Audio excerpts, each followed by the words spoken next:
motion, and there are two former pastors on the committee, so that's good. But the Democrats have a loaded women's side of the committee, including some of the biggest pro-choice. So I think we'd be fighting for that. Good. And where is that happening? Capitol Hill. Capitol Hill. Okay, thanks. Thanks for that. Anything else? Great. Join me in prayer. I'm very grateful that you're willing to share those things. Let's pray real quickly here. Our gracious God, we are so thankful that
all right, scholars, we're about to launch class. Is Maria Elena in the building? I don't think she is. Okay, just so you know, at some point we're expecting some film people to be working around the room. They may be up here in the front, they may be in the back. I'm not sure exactly what they're going to be doing, but they're putting together a little short film about the processes that we use in this class. And so today would be a good day not to fall asleep, you know, put that bagel box or that big donut box that you brought to class under the pew so no one sees it, including myself. You know, so put your best foot forward if you would. That's why I'm wearing a jacket. You know, forgive me for it. But anyway, we're expecting to be documented today. So so that's what that is if people are running around and you're not sure exactly what's happening. The only other administrative announcement that I have was many of you were very frustrated and expressed frustration with the quizzes being submitted through the automatic system and that it took so long for the Blackboard to respond to your submissions for the in-class quizzes. So I think what we're going to do is, let's see, there were a couple suggestions given to us. We'll keep with the method. We're not going to drop the online quizzes, but here's a couple recommendations that can help alleviate some of the problems. One is if you have a device like a phone, if you have a phone, I should say, and you don't pay extra for data, why don't you submit your quizzes by phone? Because that won't use the network here. So as long as, if you're not paying for it and it's an option for you, that'd be a way to get off the network and can submit the quizzes through another network. It'll just help everybody out a little bit. The other thing is you can open up your quizzes early. You don't have to open them just as soon as you see Chase is about ready to fire a quiz. Maybe even now you can open those and stagger those so that you can get things ready to respond to those. The quizzes are built and ready to go, so you can open them anytime you want. As far as submission goes, we're going to play a little game after the first quiz whereby we stagger submissions. I'll say think of a number 1 through 3. If you thought of a 1, submit now. If you thought of a 2, submit in 5 minutes. If you thought of a 3, submit in 10 minutes. Something like that, just a natural stagger will help us alleviate the problem. And lastly, the quizzes will be open for an hour after class. So as necessary, please don't cheat the system, but as necessary, you can submit the quizzes after class, and that shouldn't be a problem for you. So all clear there? Everybody set? Everything done with administrative stuff that we need? Let's see, by next Tuesday, your first 2 tests are due, right? So you should be making some good progress on those this week. If you haven't started on quiz 1, boy, I trust you have a spot reserved in the testing center because we really are at the end of the line. So please do take care of that. Anything else? Any questions you have? Amy? Next time? Can we do that? Okay, great, because we've gone so long with announcements already. Any questions? Okay, let's go. I wanted to return to the expansion of Christianity very quickly. There were some brief things that I left unsaid. We got most of the things done that we needed to. Let me fill in just a few of the blanks. Last class period, I talked to you about the theory of the expansion of Christianity given to us by Rodney Stark. I suggested that that was a very helpful way to introduce the conversation. And even if I ultimately don't agree with all the details of Rodney Stark's analysis, he's got a really good point. The basic question that he's asking is a really good one. How in the world did Christianity grow from this tiny group of Jesus followers to the dominant religion of the Roman Empire in a couple centuries? That's pretty astounding. So as much as I wanted to alter the picture a little bit, tweak things here and there on how I understand the growth of Christianity to have expanded, he's got a super good question. Now, we talked about numbers and things like that. We looked at Tacitus's evidence and Pliny the Younger's evidence on how, where we could expect Christianity to be in the early first and early second centuries. We didn't talk about the why question. We didn't talk about why Christianity would expand. And I think that's going to be really important to follow up with here today. I was in, my wife, as I probably have mentioned to you at this point, was born in Tanzania as a missionary child. And I got to visit Tanzania for the first time in 2010, the year after we were married. So I wanted to kind of understand my wife, see where she was from. So we headed out to Kenya, actually, together is where we began. And then we went down to Tanzania, saw Mount Kilimanjaro and this kind of stuff. But now I'm going to tell a story that will reveal more than I want it to, but I don't know what else to do but tell the story. I went down to some of the most remote places that I had ever been in my life during this adventure, okay? So here we are driving along on this road, and I thought we were just in the boonies. I thought we were just at the end of the world. We're driving for hours and hours north out of Nairobi on the worst roads that I had ever driven on. And like, I was raised in the country up in the UP, go Upers, so I know what back roads are like and when you need a 4x4 and this kind of stuff. But we were in the most impossible roads that I'd ever seen. Look, we're in a Land Rover, so things are going okay for us, but then we're crossing around this other car, and this other car that's trying to pass us just goes right down in this ditch, and like, they're totally stuck. So everybody jumps out. What I didn't know is that actually you can just pick up a car if you have enough people. So we just ran out, grabbed the car, picked it up, put it back on the road. It's like, cool, I didn't know you could do that. Yeah, we're driving for hours. We go out into this little Maasai territory where, and Maasai is an Aboriginal tribe out north of Nairobi, so like Aboriginal peoples, you don't necessarily see them unless you know what you're looking for, and I certainly didn't know what I was looking for, but we were with people who did. So we went out to visit this Maasai village where they had friends, and they were going to keep us at their place for dinner. It was a pretty awesome experience. We got there, and my wife is explaining to me, because she's kind of like all excited because she's home, and she's explaining to me, see what they're doing there with the blood from that goat? The men in the tribe are going to drink that later. That's like good stuff. But it's only for the men. Oh, interesting. So anyway, we're over there, and it's at night. There's not a light around anywhere. So like, we have these gorgeous stars above us, and we're totally like, again, I just feel like I've never been in such a remote space, okay? Maybe you have, but I hadn't. And we're out here, and then this guy, our host, turns on his cell phone and takes a call. It starts talking on his cell phone. It's like, what? This defies my this defies my picture. I didn't put these things together to understand that cell phones truly are a ubiquitous part of our modern day culture. The other thing I discovered from this little adventure is that you can't go so far in the world anywhere that you get out of the influence of Coca-Cola. Anywhere you go, you can buy and sell and drink Coca-Cola. Now this surprised me, okay? And totally defied my picture of what this very apparently primitive context looked like, that they should have modern things like telephones and cell phones and Coca-Cola. But if I were trying to do an analysis of that and use this as a parable for the way the global world works or something like that today, it would be one thing to talk about the distribution networks of Coca-Cola, for example. It'd be entirely another thing to talk about the why question. Why did Coca-Cola reach to the very ends of the earth? We're asking the how question, or thus far with the gospel and the Christian movement, we've asked the how question. Where did it go? Where were the distribution centers? What were the networks that it followed? when and what time did it get to this or this space. We're asking questions like, how did Coca-Cola build its distribution system? That's the way we've been looking at the growth of Christianity. But there's another question to be asked, and that's the why question. Why would Coca-Cola take over the global beverage market? That's an entirely different question. Let's start asking that question of Christianity. Why would it do that? Why would it grow? Where's the sweetness, if you will, if Coca-Cola has gotten everywhere? Because, well, when you're hot and sweating and thirsty, Coca-Cola tastes really good. Why does Christianity spread at this early period? What is its sweetness, if you will, if you're following my analogy?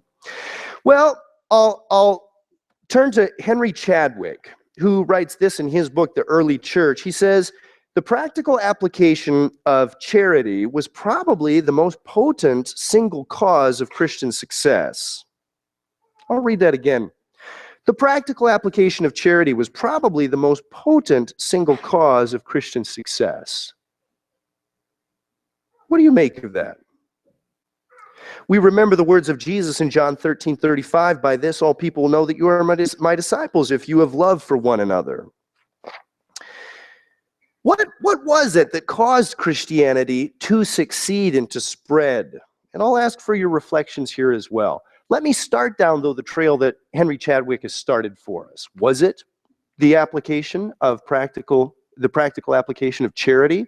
Was it ministering to those without that caused Christianity to grow? Let's start down that track and see what happens.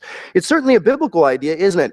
In Acts 6, 1 through 7, we understand that 7 men were elected to serve as deacons in the early church. Well, the fact that it took 7 people to administer the charity program of the early church in Jerusalem is pretty significant. That must have been a significant undertaking if you're going to assign 7 administrators to it, doesn't it? Doesn't that seem to be the case?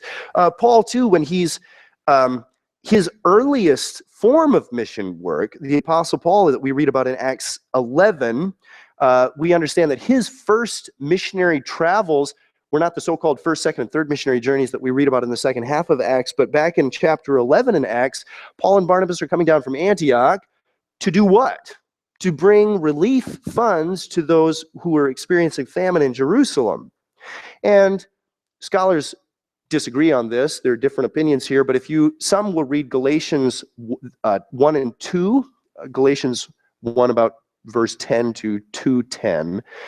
If you read that account as a reflection of Paul's early work here in Acts 11, then you remember what he says about the Jerusalem elders. They requested that we do only one thing, that is, what we remember the poor. We know that that was part of Paul's agenda, first and foremost. And if we put together the evidence, too, from 2 Corinthians, we understand that this was an enduring part of Paul's mission. He was gathering funds to give relief funds to the poor in Jerusalem, those who were experiencing famine, and so on. What does James tell us? Religion that is pure and undefiled before God the Father is this: to visit the orphans and widows in their affliction, to keep oneself unstained from the world. James says other statements like that could be added. And it seems to be that the early church was doing this. Let me read to you a 4th century account. This is from Dionysius of Corinth. So Dionysius of Corinth we're going to get to the 2nd century, so this is, I'll just give you that name now. We're going to see it again. Excuse me, Dionysius of Corinth, writing about 170 AD, something like that. And so this is a very early source, but the source that I'm reading from you is a 4th century reproduction of that. It's from Eusebius's Ecclesiastical History.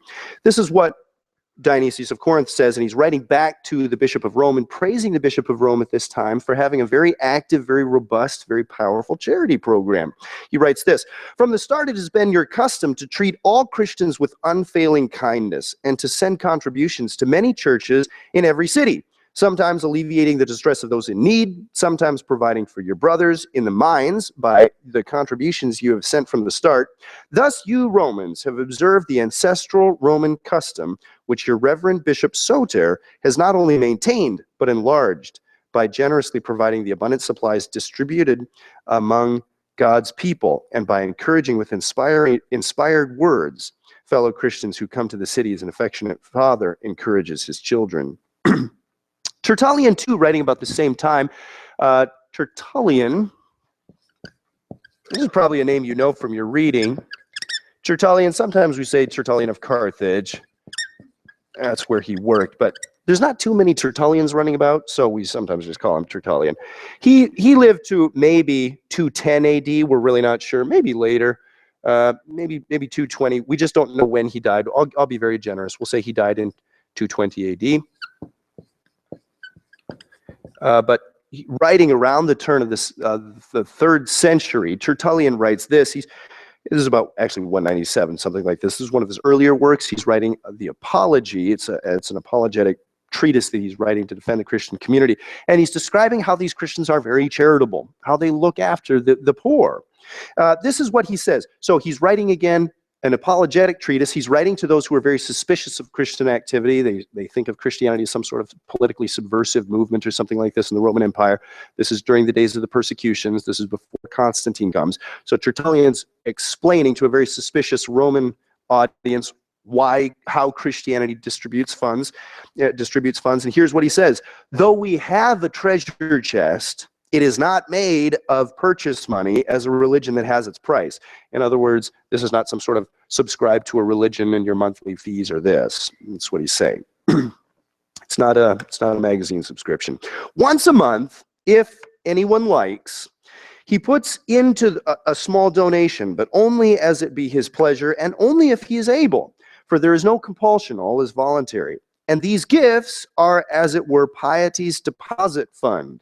For they are not taken thence and spent on feasts and drinking bouts and eating houses, but to support and bury poor people, to supply the wants of boys and girls destitute of means and parents, and of old persons confined now to the house, such too as have suffered shipwreck. That'd be like if your house burned down, right? And there's no insurance for you. That's shipwreck. And if there happen to be any in the mines or banished to the islands or shut up in the prisons for nothing but their fidelity to the cause of God's church, they become the nurslings of their confession. But it is mainly the deeds of love so noble that lead many to put a brand on us. See, they say, how they love one another. All right, good. And I could read to you other citations from the early church as well that speak to this idea of the early church following the words of James, following the words of Jesus, taking this care of the poor very seriously. So, but that's enough to get a taste of what's going on. Let me also show one other application of charity. Okay. Here we go. This is meant to be a painting. I'm actually sorry, I can't remember. Okay, yeah, this is an 1869 painting. You can visit it at the Musée d'Orsay in Paris. At any rate, this is meant to be The Plague in Rome, is the painting title here. And okay, so there was this terrible plague. Here's another example of how Christian charity works. Here's another powerful example of it that we have from the 3rd century. There's this terrible plague that breaks out in the Roman Empire. We call it the plague of Cyprian, not because Cyprian had anything to do with it. Cyprian was a bishop in Carthage back around the middle of the 3rd century. But Cyprian writes this treatise entitled On Mortality. And he's describing how we all die. And he's describing this terrible plague that's ravaging everybody he knows in Carthage, down in North Africa, the middle of North Africa. And it's from this treatise that we receive sort of a physical description of what the disease does. So we call it the plague of Cyprian, sorry. But from his description, it may have been smallpox or something like this. Anyway, it was a terrible plague that runs from about 251 to 270, something like that. This so-called plague of Cyprian. And listen to how the church responds. I'm going to be quoting again Dionysius of Alexandria. So this is a different guy, not Dionysius of Corinth, but this is another Dionysius, a bishop down in Alexandria, modern-day Egypt. He writes this: most of our brother Christians showed unbounded love and loyalty, never sparing themselves and thinking only of one another. Heedless of the danger, they took charge of the sick, attending to their every need and ministering to them in Christ. And with them departed this life serenely happy. for they were infected by others with the disease, drawing on themselves the sickness of their neighbors and cheerfully accepting their pains. Many in nursing and caring others transferred their death to themselves and died in their stead. And he continues on. The heathens behaved in the very opposite way. At the first onset of the disease, they pushed the sufferers away and fled from their dearest, throwing them into the roads before they were dead and treating unburied corpses as dirt, hoping thereby to avert the spread of and contagion of the fatal disease. But do what they might, they found it difficult to escape.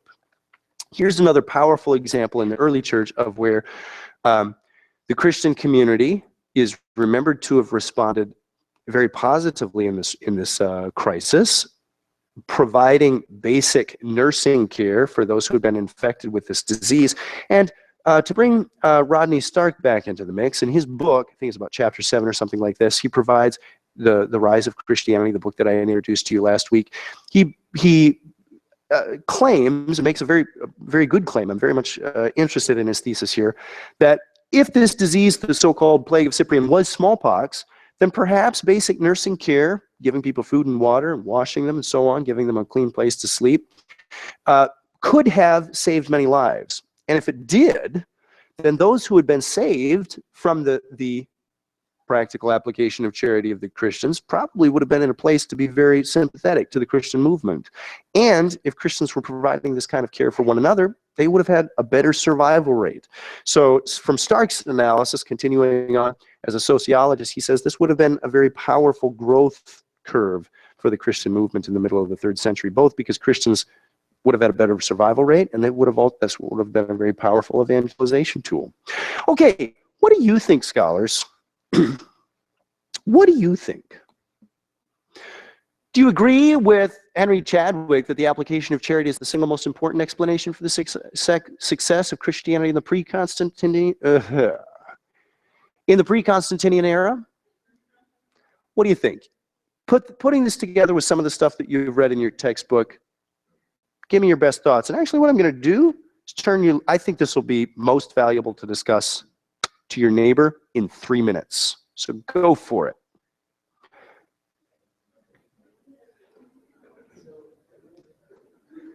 Pick sides. Make this count.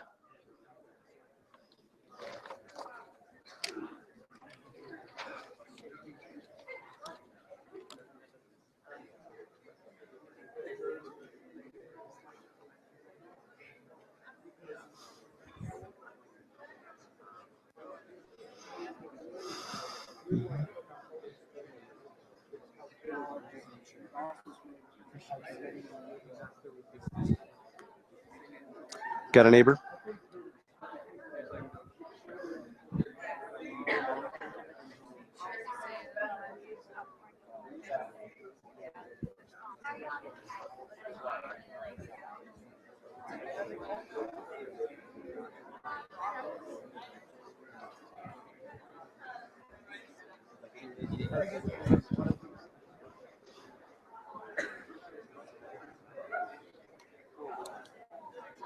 If I see any of you without partners, I'm giving you the microphone next and asking you to answer the question. Okay? Get partners or you get the microphone.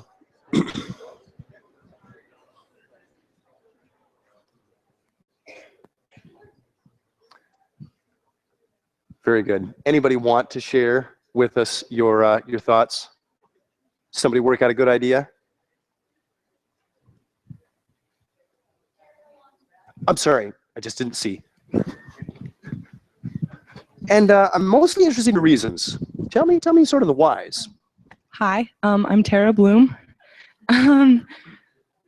Okay, well, I'm just spitballing here, but I guess I don't agree that charity is the single most important explanation of why Christianity spread, because charity only goes so far and it only helps the surface level, but Christianity spread because it helped their heart and it was more about their salvation. You can continue giving charity and continue helping people in that way, but ultimately it's gonna run out and end and there's always gonna be that need.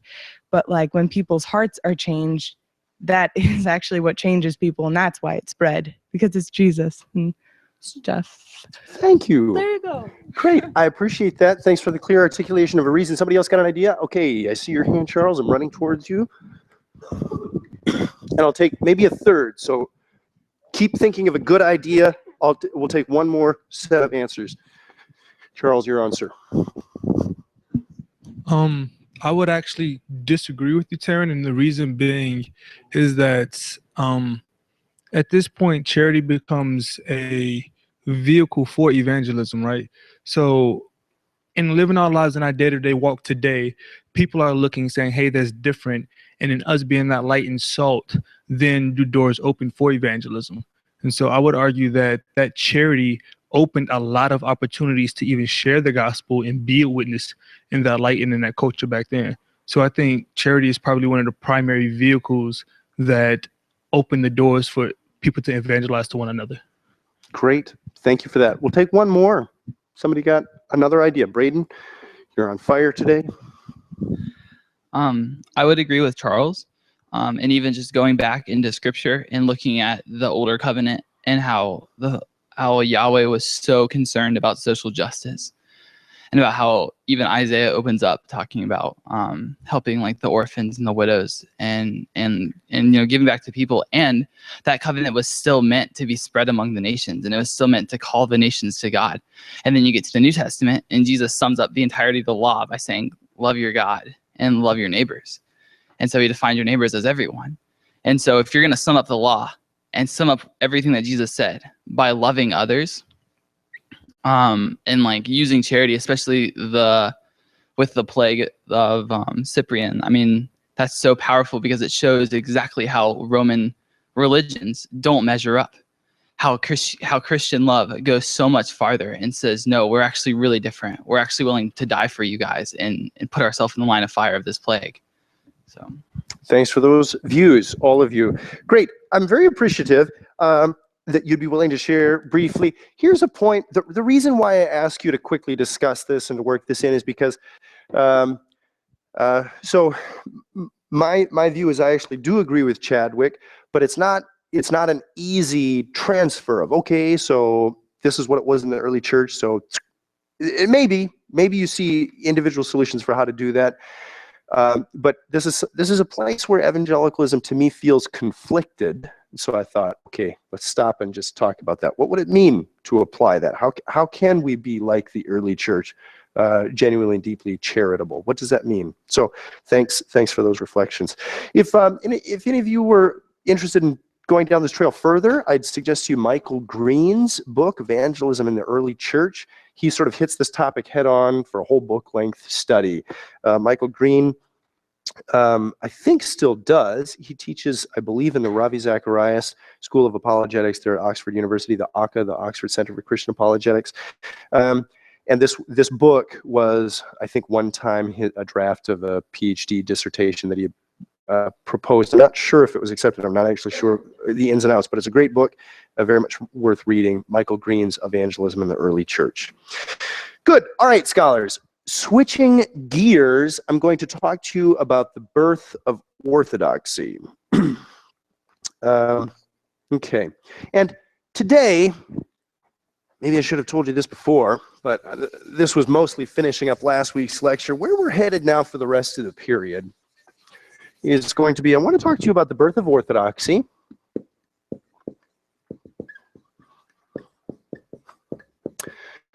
And what I mean by this phrase, I suppose you can mean many things by this phrase, but what I'm going to use this phrase to mean in this class is the 2nd century, there's a very difficult conflict that the great church, the majority church, has with the Gnostics. And so when we speak of the birth of orthodoxy, we're talking about this emergence of institutional Christianity out from this larger pool of self-identified Christians, which would include the Gnostics. So we're going to be talking about the birth of orthodoxy, and we're also going to talk about the Arian crisis and Nicene and the Council of Nicaea. So that will be next. Now, I'm not actually sure how far we're going to get with the Arian crisis. We may only do the back work. I'm not sure. So we're going to do Trinitarian theology. We'll get at some point to the Arian crisis and the Council of Nicaea proper, but it may be it may be that we actually only get to do the back work of Trinitarian theology in the 2nd and 3rd century. So we'll see how far we go. Beginning with the birth of orthodoxy, this is the principal story that unfolds in the 2nd century. My doctor father used to say that the 2nd century was the century of Christian history for which we have the very least amount of detail. Now, actually, I think we have the least amount of writing from Christianity in the 1st century, but there's been so much study on the 1st century because that, of course, includes biblical studies, New Testament studies. There's been so much scholarship on the 1st century material, even if we technically have the least amount of Christian literature from the 1st century, we have shelves and shelves of library materials on the 1st century. If you were just weighing in metric tons books written on church history per century, the 2nd century would be the least. We'd have the least amount of material written on that. Let me introduce you to some of the characters of the 2nd century. I'm going to tell the story of how the church ultimately falls into this enormous conflict in the 2nd century, and there's sort of a mysteriousness to it. There's a lack of clear definition. In some ways, we don't exactly know what happened. We only see the remains of this explosion, as it were, this enormous and energetic conflict that takes place in the 2nd century. But let me, before I get to that part of the story and talk about this division that takes place in the 2nd century between the so-called Gnostics and the so-called Great Church, or the Orthodox Christians, let me sort of just lay the canvas for you by talking about some of the figures that we can meet in the 2nd century and what their writings were. Most of the information that we have about the 2nd century and 2nd century Christianity comes from a very small set of writers called the Apostolic Fathers. They're called this Apostolic Fathers because they came right after the apostles. So we're talking about the generation or two after the apostles. Some of these folks even knew the apostles. I'm going to introduce you to a couple folks. First of all, Clement of Rome. Good. Maria Elena, and welcome. Sorry, I can't remember your name. Tommy, good to see you again. Welcome back from sunny CA. Do whatever you need to do. We're really glad you're here. Clement of Rome is going to be the first Christian writer to come after the canonized New Testament. So if you're just laying out the books that we have of early Christian literature, last one we have in the canon is going to be the book of Revelation, written by John the Apostle. Maybe, well, he's written sometime under the Domitian's persecution, so maybe 96 AD, something like that. Early 90s AD, something along those lines. Clement of Rome is going to be the first book written by a Christian author that we have preserved today that's not in the canon. Clement of Rome died maybe around 97 AD, something like that, 100 AD. So right at the close of the 1st century. And who was this guy? Well, he was probably, at least in my opinion, he was very likely the Clement that we read about in Philippians 4:3. We read about this guy potentially even in Paul's own epistles. Origen, the 3rd century theologian, is the first to clearly make that connection. So that is a late tradition. It may be that this is a different Clement, but tradition has it, and I tend to agree that this Clement is the same guy that we read about in Philippians 4:3 when the Apostle Paul is commending this fellow worker of his called Clement. Who was Clement? He was the 3rd bishop of Rome. We have him after, okay, so according to good Roman Catholic tradition, Peter is the 1st bishop of Rome. I've had Roman Catholic theologians even wink at me and say, well, you know, that's just kind of the way we take things. In other words, we have no idea who the 1st bishop of Rome was. There's just no way to document that historically. But that's a deep-rooted Christian tradition, that Peter was the founder of the church in Rome. It actually doesn't seem to be possible, because you look at what Paul was doing, writing already in 54 AD, and he's writing to a flowering Christian community there. So the apostles clearly didn't bring the gospel to Rome. We're not sure how it got there. Maybe even after Pentecost, again, Jews in the diaspora brought the gospel back with them. That's much more likely. But for whatever reason, Peter is remembered as a founder of Christianity there in Rome. Linus is meant to be the second bishop. Again, according to Roman Catholic tradition, it's almost impossible to nail that down. But Linus is another one of these biblical figures. He shows up in the writings that we have. 2 Timothy 4:21, the last of the books for Paul to ever have written, mentions Linus.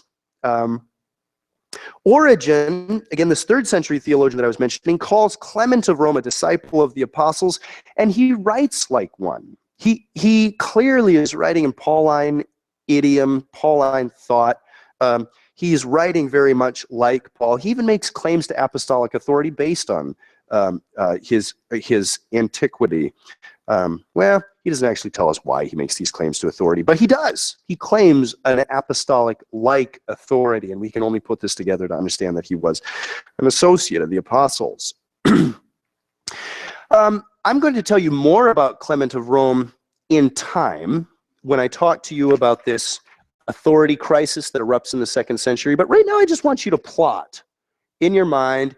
Here's the Roman Empire as it stood under the days of Trajan. This is the Roman Empire as its greatest extent. I just want you to start plotting the data that we have. We're going to put together a picture here in a moment. But right there's where we've got Clement of Rome writing in the close of the 1st century. Who else do we have in this group of apostolic fathers that we can identify?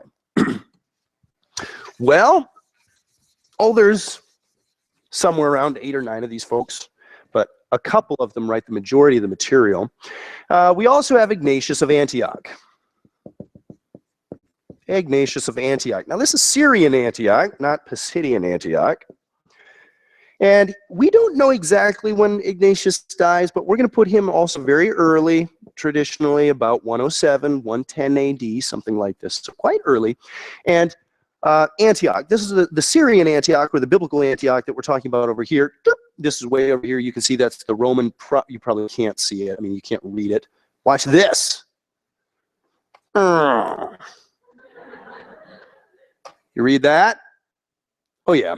So that's Syrian Antioch, and you can see clearly that that's the Roman province of Syria. All right, so that's where we are on the map. Who is this Ignatius of Antioch? Well, he was one of the earliest Christian martyrs, so he died for his faith. We have 7 authentic epistles that he wrote, and he's writing epistles. So what happens is he's probably 3rd to be appointed Bishop of Antioch after the apostles. Remember, Antioch was the missionary sending church of Paul during his missionary journeys. So this is a church that has clear apostolic ties. Probably about 3rd after the apostles. So he was ordained by someone that we don't know. We're not sure who ordained Ignatius, but Paul leaves Antioch for the last time on his 3rd missionary journey in about 56, something like that, 56 AD, 57 AD. And we're talking about a man who's bishop and elderly at the end of his life in about 107. So probably around the 80s, there was another bishop who had been ordained by Paul, who ordains Ignatius of Antioch, but we just don't know who that guy would have been. He's anonymous.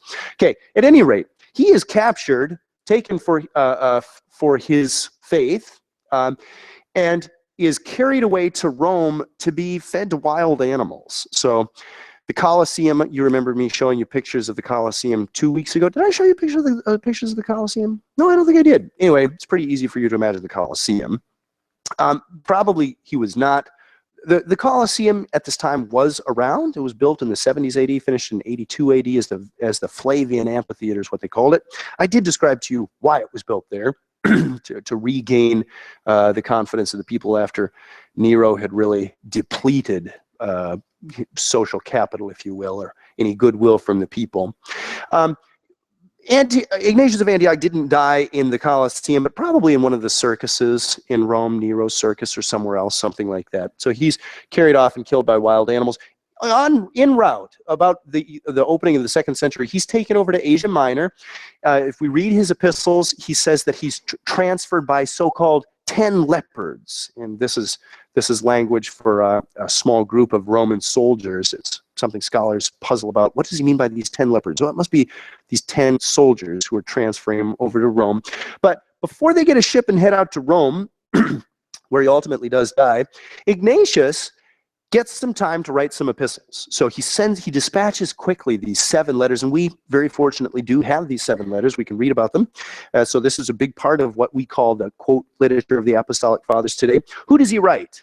Well, he writes a letter onto Rome, first to let them know that he's coming, and to let them know it's a shocking piece. I think it's even one of your primary readings. Are some of you doing tutorials on Ignatius's letter to the Romans? See a show of hands. One of you is? Sweet. What are the rest of you doing? Or did we forget about the tutorial thing? No. Okay. Yeah, don't forget about the tutorials, folks. I mean, concentrate this week on your exam, but, you know, get those tutorials out of the way pretty soon, because I think you only have till November to do them. And so there's a lot of tutorials that got to take place. Okay. So he writes a letter onto Romans, to the community in Rome. He also writes one to his buddy Polycarp up here in Smyrna, who's bishop of Smyrna. He writes one to the Trallians, Magnesians, and a couple others here in Asia Minor.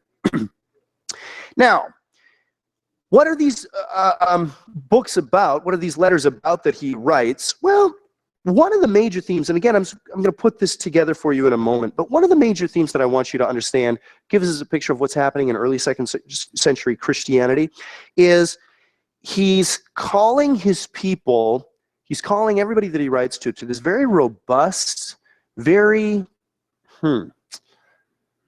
stringent adherence to Christianity. He's calling people to he'll use very strong language like, obey the words of the bishop as you would God. Things like this that are going to make a Protestant very nervous. What? Yes. He's calling the early church to really very stringent obedience to ecclesiastical authorities. There's a couple other major themes at play here. Again, I'm just giving you a sampling before I talk to you about this coming crisis that hits the 2nd century. Some of the other themes at play would be, do you remember what Christianity's first name was? Do you remember what Christianity's first name was, Matthew? It was the Way. We read about that. Thanks, those of you who are also going to nail that. We have a couple instances where Christianity is called the Way in Acts 9:2, 19:9, 19:23, and a couple others. So we know that Christianity's first name was the Way. And remember, it was at Antioch that Christianity became known as Christianity. Christians specifically became known as Christians. I'm not sure if they had the abstract form of it, Christianity. Ignatius plays with that a bit, as he's calling the church to this very rigid obedience, and even to participate in martyrdom is necessary. He's playing off what it means to be a true Christian. Listen to what he writes here.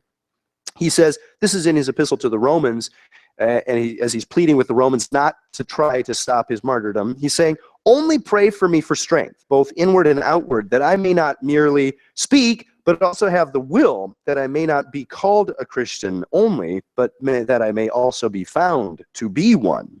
I want to be a real Christian, says Ignatius. He continues on the same theme. He says, a Christian has no power over himself, but gives his time to God. He continues, this is in his epistle to the Magnesians, for this cause let us be his disciples, and let us learn to lead Christian lives, for whoever is called by any other name than this is not of God. It is right then, this is also in the epistle to the Magnesians, it is right then that we should be really Christians and not merely have the name, even as some are who recognize the bishop in their words, but disregard them in their actions. And on he goes. So here's Ignatius. You've plotted him geographically. You know what he's up to, and you know just a tiny bit of his story. Let me introduce you to a couple others. The other major figure that we have from this period of the Apostolic Fathers, or we could also say post-apostolic Christianity, refers actually to the same, confusingly, those terms refer to the same time period. Apostolic Fathers are post-apostolic Christians, go figure.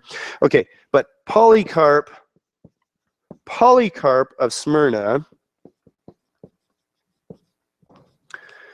this is a great name, Polycarp. Some of you might have enough Greek to realize that name means much fruit. Okay, Polycarp is a little bit later. We're not sure when he died. So some think that the traditional dating is that he died maybe around 155 AD. I've seen others try to date him around his death to around 135, but let's place him more traditionally in the middle of the 2nd century.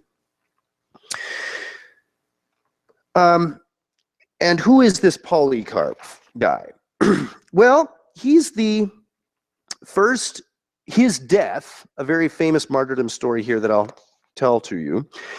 His death and this martyrdom story represents the first martyrdom piece of literature that we have.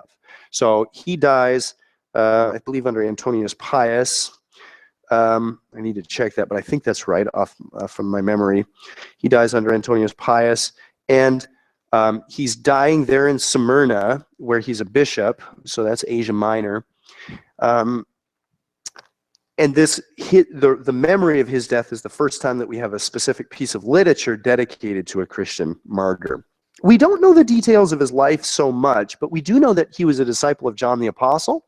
So do you remember me saying that in Ephesus was where, and Ephesus, of course, is down here in Asia Minor as well, so this is sort of this hotbed of early Christianity. Remember the Apostle John spends his last years, according to tradition, in Ephesus, and then based on that tradition as well, that's where also Mary, the mother of Jesus, is meant to have spent her last days. It's a little hard to verify this stuff, but that's the way the stories come down to us, and I have no reason not to believe it. It seems to make sense.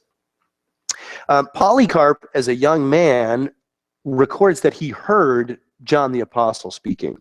So he actually remembers having heard this man. Irenaeus gives us this account too. Irenaeus, somebody that we'll meet later on, he's a disciple of Polycarp of Smyrna. Okay, so you don't need to keep all of these family relations set. It's like going to a family reunion and meeting 30 people that you don't know. I know it can be difficult, but that's how those things play out there.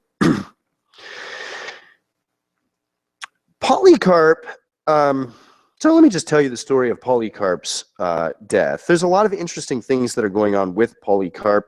One of the stories that I won't tell you is that Polycarp may partially be responsible for the canonization of the Pauline epistles. Let me just footnote that before I tell you his martyrdom story, which is why most people address Polycarp. It may be that Polycarp is partially responsible for grouping together the books of the Apostle Paul that we have in our New Testament. It's just possible.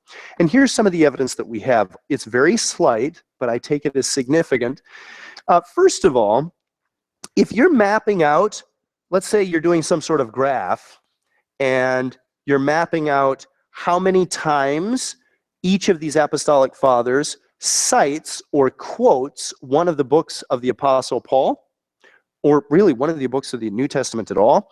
If you were to do that, Clement of Rome, again, our earliest non-canonical Christian writer, he would graph to something like this, very small. He has a couple citations of Paul. Most of what Clement cites are actually the same quotations of the Old Testament that the Apostle Paul uses. He just has a little bit. And if you were to graph Ignatius of Antioch and how many times he cites the Apostle Paul, it would be very few, maybe even about the same as Clement of Alexandria. I think it's slightly more than Clement of Rome, but Ignatius of Antioch also cites things very loosely. And there's a reason for that. I mean, he's on the road. He doesn't have his library with him. He's in chains, and he's being taken to Rome when he's writing these things. So it makes sense that Ignatius of Antioch doesn't have all of his Pauline epistles with him, and so it makes sense that he doesn't quote them robustly. But if you were then to start mapping out Polycarp, whoop, ding, ding, ding, ding, ding, it's like there's this huge spike on your charts. Polycarp quotes almost every Pauline epistle we have, and quite robustly in large citations that look like these are not just off the top of his head from memory, but these are getting the words right. It's an exact quotation for the most part. So Polycarp, first of all, seems to have in his possession, for the first time in Christian history, seems to have most of the Pauline epistles in his possession. That's clue number one. Clue number two is Polycarp, we know, is responsible for the gathering of Ignatius of Antioch's epistles. So we know that this man had an interest in collecting Christian literature for posterity. He is part of the reason, Polycarp is a large part of the reason that we actually have the letters of Ignatius of Antioch today. So he's a letter gathering type, and it may be that he's gathering the epistles of Paul too.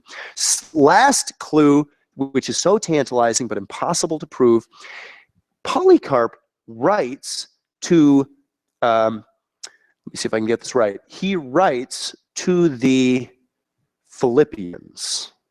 No, do I have this right? I don't have this right. I'm sorry. I'm trying to remember what city he's writing to. I think it is the Philippians. Okay, I'm doing this from memory. I'm very sorry. Polycarp writes to the Philippians. The bishop there is one Onesimus. Okay, who is Onesimus? Well, the only Onesimus that we have in the New Testament is this slave of Philemon, right? This is where things get so tantalizing but unprovable. In this epistle, which he's writing to the bishop, so-called Onesimus. Now, Onesimus is a relatively common name. There were lots of Onesimuses, but Polycarp keeps punning off of Paul's canonical epistle to the Philemon, excuse me. So why would he do that? Well, it could be that he just has a bad sense of humor and just puns, hey, you're called Onesimus too. I'll make some puns off the biblical Philemon. Could be that scenario, and it's impossible not to prove. The scenario that's more alluring to me is that this Onesimus, who became a bishop, actually is the same Onesimus that we read about in Pauline's day. And that makes this punning to this canonical epistle make sense. Suddenly it becomes a meaningful joke and not just a random joke. Hey, Onesimus, I know the letter that Paul wrote to your slave owner, to your owner when you were a slave. And wouldn't it be shocking? So Onesimus there, okay, he's a bishop of Ephesus. I got that part wrong. He becomes a bishop of Ephesus. It could be that this Onesimus and Polycarp collaborate to gather up the Pauline epistles. What starts to make sense there too is, have you ever wondered why Philemon is in the canon? This little letter that seems to have no other, I mean, come on, Paul wrote lots of letters that didn't make it into the canon. Why did this letter make it into the canon? Well, it does show some interesting things. The letter on its own merit does show Paul's style very clearly. Paul had a wonderful rhetorical style that he only whipped out a couple times in New Testament writings, but in Philemon he surely gives it his best. He's writing all these things like, I could compel you to release this slave, but I won't, even though I'm your spiritual father and you owe me so much. I mean, he's doing all of these things like he's really putting the pressure on Philemon. So we see Paul's rhetorical style at its most persuasive. But beyond that, I mean, I suppose there's a little theology we could get out of Philemon, sure, redemption themes and stuff like that. But Paul doesn't do much with that. Mostly it's this personal letter. Why did that make it into the canon? It just might be that Onesimus, bishop of Ephesus, has a lot to do with the collection of these letters. It seems that the Pauline canon actually is systematized down there in Ephesus, maybe even under Onesimus's oversight. At any rate, Polycarp, who's a nearby bishop who was friends with Onesimus, is the first guy to have this New Testament canon of Paul's letters. It's all very suspect. We just don't know so much about the 2nd century, but I think it's very possible that that is the case. Okay, so Polycarp read Paul's letters. That's important to know. Polycarp is also one of the most famous early Christian martyrs, and I'll tell you his martyrdom story, and then we'll release you for his first break, our first break. Polycarp is Bishop of Smyrna. He is an elderly man, and Christianity is coming under hard times. He flees out to the countryside where there's this Roman villa out. One of his parishioners has this large Roman villa, and so he goes out to the countryside to sort of hide away while he's in hot water and where the Roman soldiers are potentially after him. But they find him. I think they nab one of the deacons at his church or something like this and put the squeeze on the deacon until he tells them where Polycarp is gone. So anyway, information leaks. The Romans find out where Polycarp is. So they come out to this house. out in this villa, and they knock on the doors, and Polycarp he's this very elderly man. He's 86 years old when this is happening. He just comes down. He knows he's done for. He comes down. He doesn't try to hide or run or fight. That'd be so useless and silly. But he serves the Roman soldiers food. So they eat, and then they tell him that they're going to take him back to Smyrna, and Polycarp knows what's going to happen. So Polycarp goes up and says, well, could you give me a few hours to pray? So they do. So they sit down there and probably play cards at the dinner table while Polycarp is up in the upper room praying. He comes down about 2 hours later, he hands himself in, he's ready to die. So they take him back to Smyrna. Now the people are very... most people don't understand what Christianity is at this time, and there's this mob action calling for Polycarp's death. So they're gathering all these sticks together and they're making this bundle. They're going to burn Polycarp at the stake. Now, the local potentate, he's just kind of going along with the mob action. He's not doing this for personal malice or something like that, as far as we know. So he's trying to get Polycarp to recant so that he can be done with this and they don't have to have this mob action, this mob violence. So he's calling for Polycarp. Well, just call Caesar Lord. Renounce Jesus Christ. And Polycarp can't do this. And he's calling Polycarp and he's telling them, just say away with the gods. And Polycarp can't do that. He says, away with the pagans. And this very much angers the people. Now, Polycarp, well, he was up in that room, as the martyrdom account records for us, had this vision. Actually, he had this vision a couple days earlier, I believe. As he was laying on his pillow, he looks up into the sky before he's falling asleep. And no doubt he would have been very nervous because he knows that he's a wanted man. So he's looking up on the ceiling, and he sort of sees these flames all coming around his pillow. And but it's a vision. So he looks around. Of course, his pillow isn't actually on fire, but the martyrdom account records to us that he receives this divine bit of intelligence that he's going to die at the stake. So he's resolved to this. Anyway, the people can't be appeased, and the local potentates having enough with this, so they're going to burn Polycarp. And Polycarp, according to the martyrdom account too, which is no doubt partially embellished, but I'm sure the outline of it is historical, gives this very moving speech that he says, 86 years have I served Jesus Christ, and he's never my Lord, and he's never done me any wrong. Why should I abandon him now? So they burn Polycarp at the stake. And he dies this very tragic death, but very well-remembered death. I like to put this story together with a piece that isn't usually put together with this story, but do you remember the Apostle John when he was receiving these messages from the Lord on the island of Patmos when he was writing the book of Revelation that he sent back to the churches of Asia Minor? Well, most of those churches that the Apostle John was writing again are the hotbed of Christianity in the early, at the end of the first century. They're in Asia Minor. Smyrna was one of these cities. It may have been that Polycarp even was at the church of Smyrna when he received this letter written by John from Jesus to the churches there. Do you remember what the letter to the Smyrnans says? It says, you've not resisted to the point of blood, but be faithful and you will win the crown, and so on. And that's the story of Polycarp, one of the earliest Christian martyrs. But not only, so his only point of significance is not that he was a martyr for our point. He was also one of the apostolic fathers who gives us this very precious little bit of second century Christian literature that we have. After the hour, we will resume talking about second century Christianity, and I'll talk to you about this brewing authority crisis that eventually erupts in the second century. Now, it's getting a little late, but I'll get to your break in a moment. Chase, do you have a quiz for people? No. Okay. So great. Let's go ahead and take a 12-minute break there. We'll get back at 9 o'clock. Thank you.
Scholars, we're going to begin in a minute, but you're, while we're on break here, Amy has an announcement for you.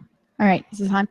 Hi guys, I'm Amy Killian, for those of you who don't know me, and I teach self-defense here at Moody. And I don't know if you guys have seen flyers up. They had to take them down early, so I wanted to just make an announcement that sign-ups are this week and next week for self-defense. There's 2 classes every week. There's one on Monday nights, one on Tuesday nights. That's 6 to 7:30, and then it's $30 the entire semester. So it's a really good deal for you guys. So I hope you take up the offer while you can. Thanks. Superb. Thanks, Amy. All right, you can clap. That's okay. All righty.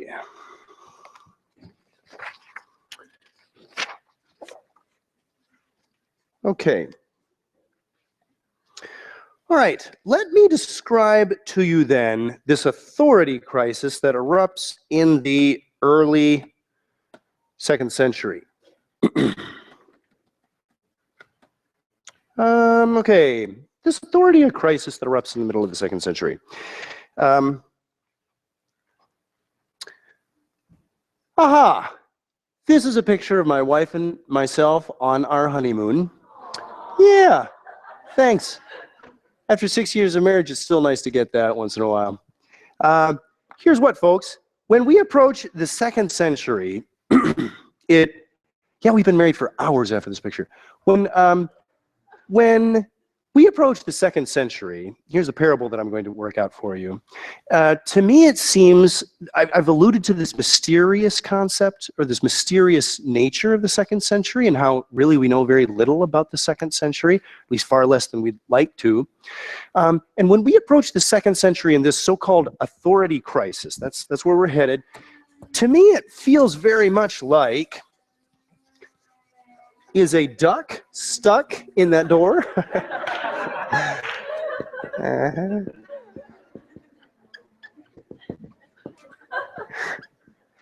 When we approach this authority crisis in the 2nd century, of which we know so little, to me it feels very much like looking at something of massive proportions, like massive geological proportions, or this explosive force. Let me tell you a parable that I witnessed on my honeymoon. Here we are hiking away as a freshly married couple, and we're above you'll notice that there's no real plant life up here. We're quite high up in the mountains. We honeymooned in the Swiss Alps, which is sweet when I tell Americans that, but my wife, since we married in Germany, she was embarrassed to tell her friends that because it means that we just took a 4-hour car drive.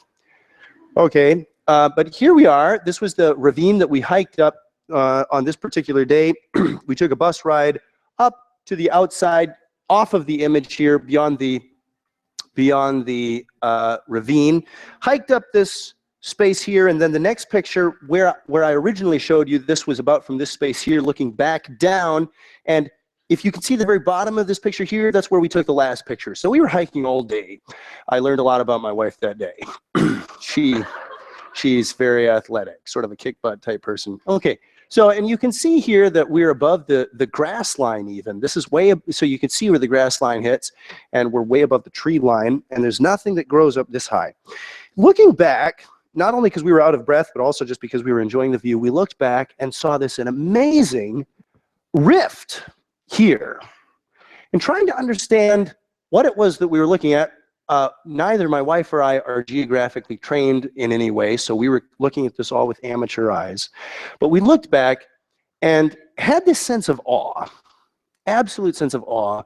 As we looked over there, we could see this enormous ravine, and we've been hiking through it all day. We could hardly even imagine the proportions of the space that we were occupying for that day.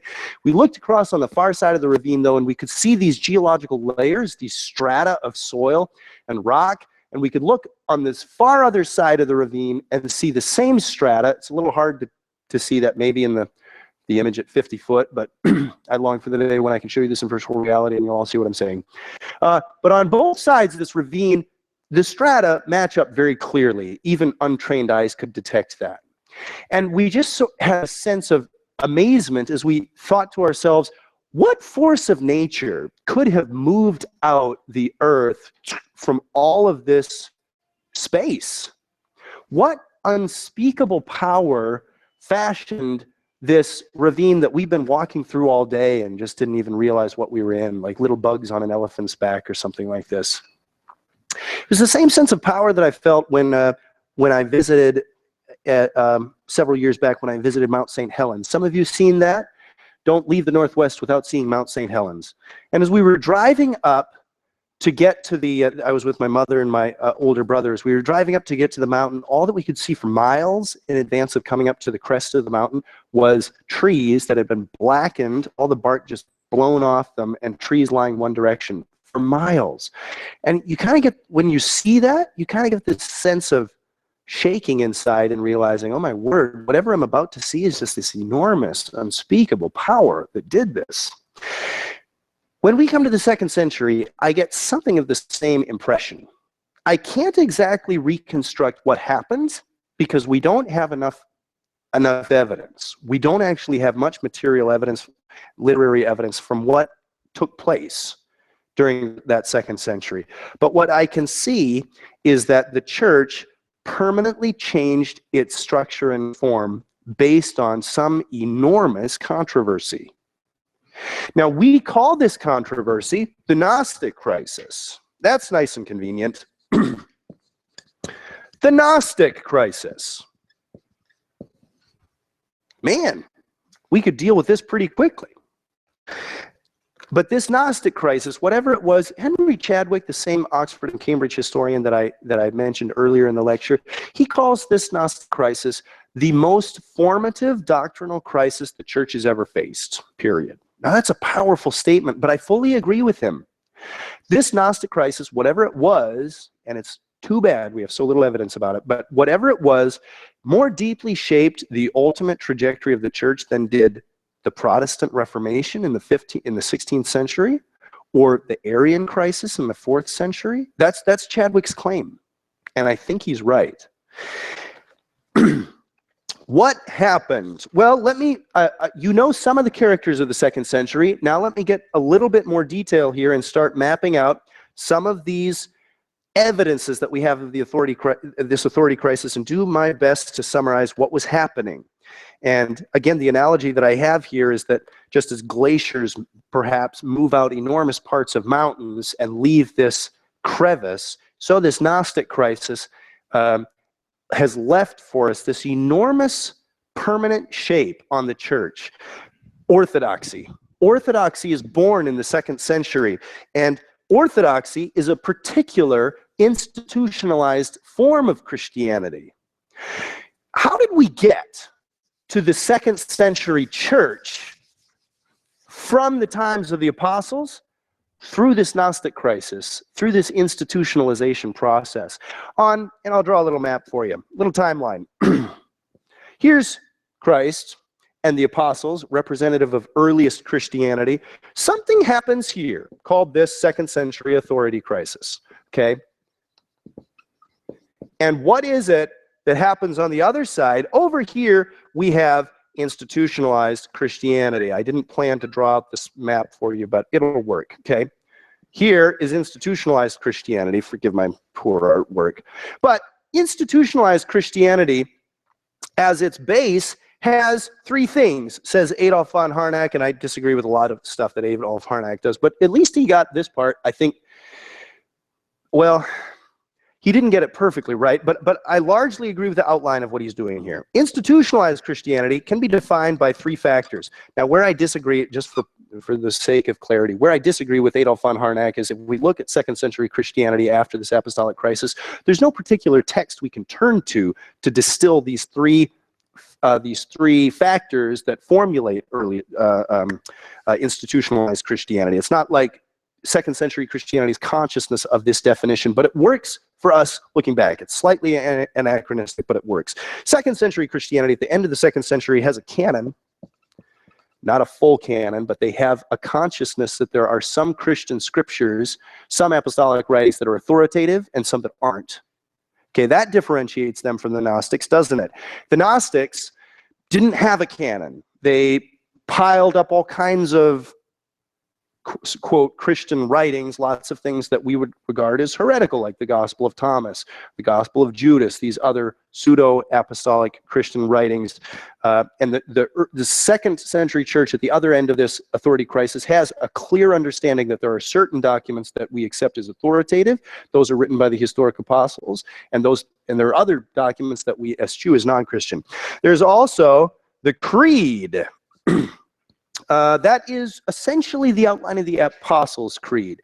There is an increasing consciousness in the late 2nd century that Christian orthodoxy, true Christianity, holds to a creedal form. There's an outline of the faith that's unalterable or can't be tossed aside, is not up for debate, and that's the Creed. And then lastly, the Episcopate. It's a perhaps fancy word for this understanding of the office of the bishop. There is an authority structure to the church. Not every leader who claims Christian authority, not every Valentinian Gnostic teaching at a school has Christian authority to teach on issues of doctrine. Rather, it's the bishop who holds the authority in the church. So over here, if we have this first century movement, Christian movement, there's something that divides it between the first century movement and the second century form of an institutionalized church that it's right for us, we historians, to look back and say that it's formalized perhaps by these three things, even if there's not a particular place where it's clear that the second century church had a consciousness, that an agreement that these were the three forms of the institutionalized church. What takes place during the authority crisis that would cause this to happen? Let's stitch together the evidence that we do have. And you already know it's going to be patchy evidence, but I'll do what I can. First of all, if we look at the words of Jesus, it seems that Jesus anticipated some sort of authority crisis. Do you remember what he writes, or what John records? Where's Jesus' words? I guess I don't actually have it in my slides, I'm sorry, but I'll read the words of Jesus to you in his high priestly prayer. They're familiar to you. Jesus says this: "I do not ask for these only, but also for those who will believe in me through their word." Who is Jesus praying about? He's praying for the disciples of the apostles. That's 2 generations out yet. "That they may be one." That's his prayer for the church. "Just as you, Father, are in me, and I in you, that they may also be in us, so that the world may believe that you have sent me." Jesus surely knew that the church would face these types of divisions. If we follow the trail and look around at what's happening around the ancient world, the ancient Christian world at this time, let's stop in first at Corinth and see what is the character of 2nd century Christianity in Corinth. Well, here's the bit of intelligence that we get. Irenaeus of Lyon, who's writing at the end of this 2nd century authority crisis, he's on the other side, coming out as the church becomes settled in its institutional form, and Irenaeus actually played a very large hand in helping the church do that. Irenaeus writes this: "In the time of Clement, no small dissension having occurred among the brethren in Corinth, the church in Rome dispatched a most powerful letter to the Corinthians, exhorting them to peace, renewing their faith, and declaring the tradition which it had lately received from the apostles, proclaiming the one God, omnipotent, the maker of heaven and earth," and so on. Clement of Rome, that figure that I've already introduced to you, writes this letter from Rome to Corinth, and what's his message to the Corinthian church at the end of the 1st century? Stop the schism. There's some sort of schism brewing in Corinth that almost knocked the church off its balance. Now, the Corinthians had always been sort of a lively bunch. We can easily understand that as we read the Corinthian epistles that Paul wrote to the letter at Corinth. But this is something of a different scale. The evidence is patchy, but when we put it together, it seems that there was some sort of younger group of Christians at the church in Corinth that was effectively ousting these elders. The elders in the church probably knew the apostles. They probably had had personal interaction with Paul or with Timothy or some of these other Pauline associates. And it seems that this younger generation has had enough with that form of Christianity and was doing something. That's about all we know. But if we look around the map in Corinth, we see that Christianity is at a tipping point. It's about to topple almost. If we turn to Athens, let's go back at our map here. Corinth is not far from Athens. If we were looking at the ancient church there in Athens, what is it that we see that's happening? Well, Dionysius of Corinth, this is about 170 AD, Dionysius of Corinth wrote a number of epistles to area churches, and so from his letters, although they're no longer extant, we don't have access to them. Eusebius, thank God, read them over and gives us a little summary statement of them. So Eusebius tells us a little bit about what these letters contained. Well, what were they about? The one to the Spartans contains instruction in orthodoxy, Eusebius writes. Wouldn't it be cool to have an epistle to the Spartans? Yeah. Go, Michigan State. Okay. Eusebius continues, and an exhortation to peace and unity. Listen to this. The epistle to the Athenians is a rousing call to faith and to life according to the gospel. For their scorn of such a life, he takes them to task as virtual apostates from the word. Since Publius, their bishop, had died a martyr's death in the persecution of the time, he mentions that after Publius's martyrdom, Quadratus was appointed their bishop and testifies that through his endeavors, they were brought together and their faith rekindled. That sounds severe. It sounds as though here's another instance of a church that's almost knocked off its balance, almost lost its Christian identity. Eusebius says that he writes and tries to rekindle their faith as if it was just this smoking ember of a commitment. He says that he takes them to task as virtual apostates. The whole question of whether they're going to retain Christian identity seems to be at stake. That's the impression that we get from this little tiny scrap of evidence. What's happening with Ignatius of Antioch, this early Christian writer that I've already introduced to you, and unlike these other authors that I'm mentioning, his writings have been preserved thanks to Polycarp the Martyr. What's happening in those letters?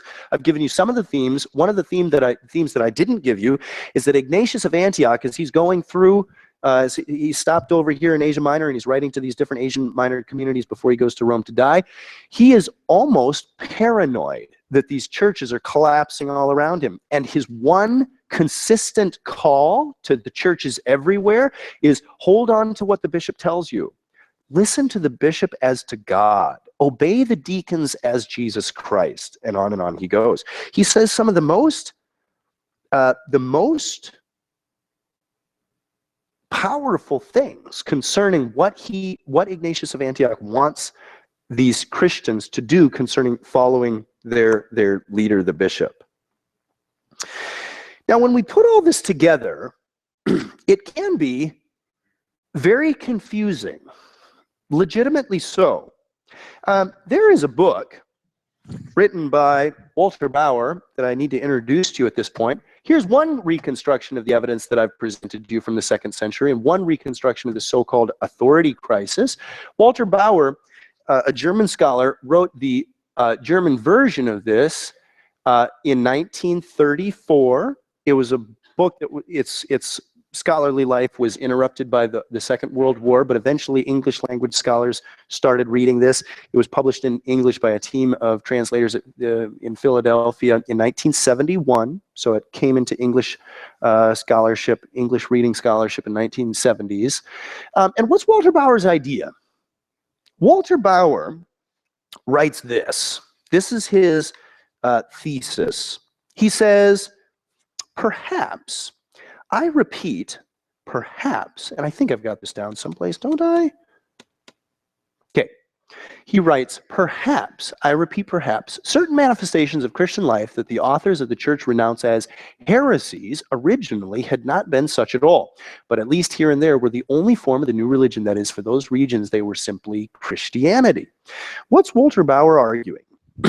Given this enormous topsy-turvy environment of the 2nd century, Walter Bauer's reconstruction is that we shouldn't think of Christianity as having a single point of origin, okay? Now that's I'm not sure what your presuppositions are, but many of you will come here thinking Christianity started in Jerusalem. There was an Orthodox specific form to the faith. It spread to different parts of the empire. This is kind of the story that I've been telling to you all the while. It's the story that I understand as best and best reconstruction of the evidence. And in different places as the church spans out, apostolic teaching dominates. Now, there are heresies along the way, but based on the apostolic deposit, these faithful bishops eventually defend true Christianity, which is apostolic Christianity. Okay, that's one telling of the story. Walter Bauer wants to take this story and turn it on its head. Polygenesis. Okay, Christianity, I'm summarizing Walter Bauer's theory best I can for you, okay? It's a theory of the polygenesis of the Christian faith. It's not like there was a single origin point, but let's speak of many origin points, hence the word polygenesis. Christian doctrine and Christian ideas circulated very loosely and broadly and was formulated in a definite form in different areas in different ways, says Walter Bauer, such that it was only with the consciousness, maybe around the time, this imperial wide consciousness, maybe around the time of the early 4th century with Constantine and the coming of Constantine, that we could ever speak of something called, quote, orthodoxy. That's an interesting idea. So we have sort of this Gnostic form of Christianity that's growing up down in Alexandria, this unique mix of loosely Christian ideas and stories blended with Platonic philosophy down in Alexandria. And we have these other forms, maybe more Jewish forms of so-called Christianity growing up in the Middle East and so on. A particular, as Christianity meshed with paganism in Rome, it would have its own unique flavor. This is a theory of polygenesis. This is the theory that Walter Bauer wants to bring to the table. Now, I introduced this book to you. I only introduced to you very important books, by the way, in this class. We don't have time for anything else. I introduced this book to you because this has been an enormously influential theory.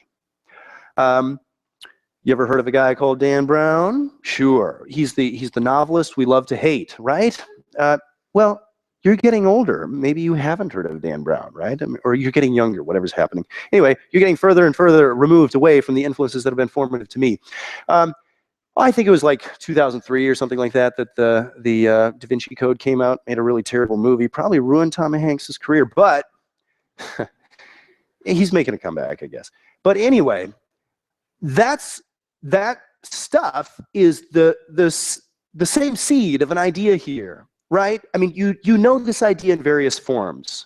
It's the basic narrative that orthodoxy is essentially an instrument of violence, squelching more primitive, more authentic forms of earlier Christianity. And that what we have as, quote, orthodoxy is really some sort of imperial power play, probably by Constantine, blame him for almost everything, probably by Constantine, and it's a political maneuver. The formalization process of Christianity is a political maneuver that only came about late and effectively removed memory of earlier forms of Christianity, right? I mean, this is the kind of stuff when you go onto somebody's blog entry or something like that, and you see this pile of these ancient manuscripts, and the subtitle there is "Here are a bunch of Gnostic documents which represent an earlier form of Christianity than the Orthodox form," right? I mean, this kind of thinking crops up all over the place. It largely goes back to this book, which is why it's been so influential. My doctor father, who's a good Jesuit Roman Catholic, described this book as the zombie that just won't go away. It's like Protestant theologians keep shooting at it, but it still keeps coming. It's this undead creature that just won't go away.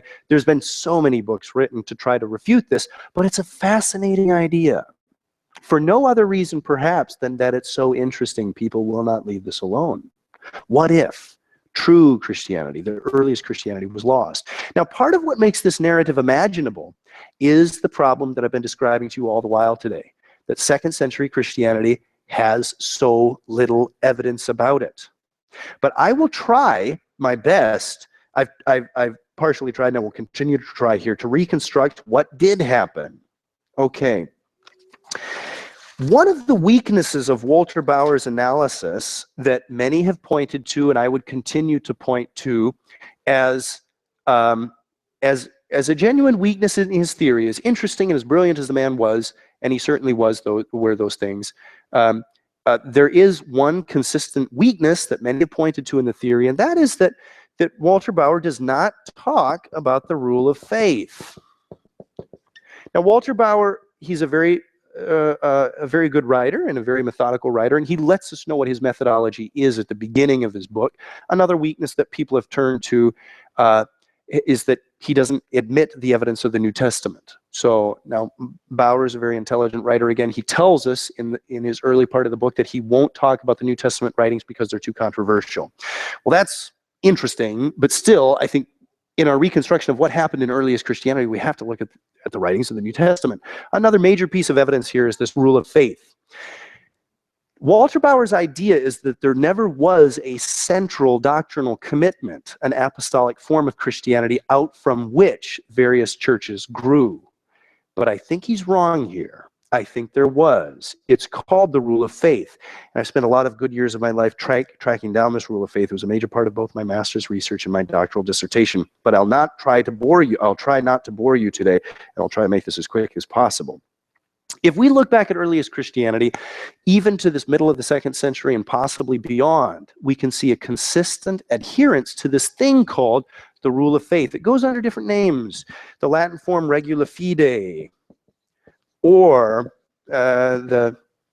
for those of you who enjoy Greek, the canon tes aletheas.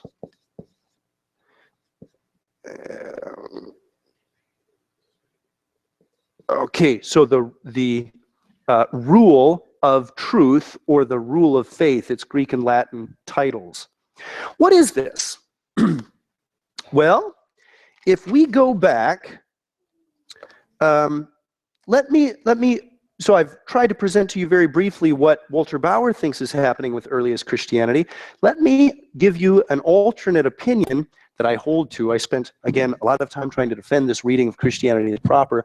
This is the understanding of what happens in earliest Christianity from Eusebius's ecclesiastical history. So were it not for Eusebius of Caesarea, we would have almost no data at all about these earliest centuries after the New Testament canon. This is the way Eusebius reconstructs the story, and I'm inclined to believe him here. Eusebius writes, and he's quoting a 2nd century historian here. You see the funny word there in the second line, Hegesippus. That's a 2nd century historian, somebody who picks up the Christian story after the book of Acts. And here's what he writes. It's a Greek historian. In describing the situation at that time, Hegesippus goes on to say that until then, the church had remained a virgin, pure and uncorrupted, since those who were trying to corrupt the wholesome standard of the saving message, by the way, that language there in the Greeks, wholesome standard of the saving message, sounds to me to be very much like this rule of faith. So I think Eusebius is referring specifically to that there. He writes this: if such there were, lurked somewhere under cover of darkness. But when the sacred band of the apostles had in various ways reached the end of their life, and the generation of those privileged to listen with their own ears to the divine wisdom had passed on, then godless error began to take shape through the deceit of false teachers, who, now that none of the apostles was left, threw off the mask and attempted to counter the preaching of the truth by preaching the knowledge falsely so called. That knowledge falsely so called is probably another word for what has come to be known to us as Gnosticism. Do you see what the portrait of the way that Eusebius is reconstructing the story? Well, the apostles were there. People knew what true Christianity was. It was the Christianity connected to the apostles. Once they died, there was one generation of grace, those who had known the apostles and could interpret their words and give their teachings. Once that generation was gone, people frankly didn't know what to do. What defines Christianity then? There was no living connection to the apostolic witness. So what happens then? That's when we get this huge authority crisis. And simply in a context of where people don't know what's steering this ship, we have multiple contestants for this. This is when Gnosticism begins to grow up in full form, as far as we can tell from Eusebius. Now, what is this rule of faith that I think will take us back into earliest Christianity and demonstrate that there was a clear concept? There was always, it is my contention that there was always a clear understanding in the church that there was a doctrinal basis for Christianity, and that this was from the apostolic witness. Origen, in the middle of the 3rd century, writes this: all heretics at first are believers, then later they swerve from the rule of faith. Do you see how Walter Bauer's thesis is at least very different from the traditional reconstruction of the spread of Christianity? Walter Bauer is suggesting here that there is a polygenesis to Christianity, and Origen, for whatever it's worth, Origen says no, there is a, I suppose we could call this a monogenesis. It's a theory of monogenesis, that there is one central form of Christianity off of which heresies are falling, away from which heresies are falling. It's a very different reconstruction. Now, who's right? Well, what I want to do here is trace this consciousness of the rule of faith as back as early as I can. And I think I can do this compellingly, but to keep you all with me, I'll do this as quickly as possible. There are two theologians who write a whole lot about the rule of faith in the 2nd century, Tertullian and Irenaeus of Lyon. And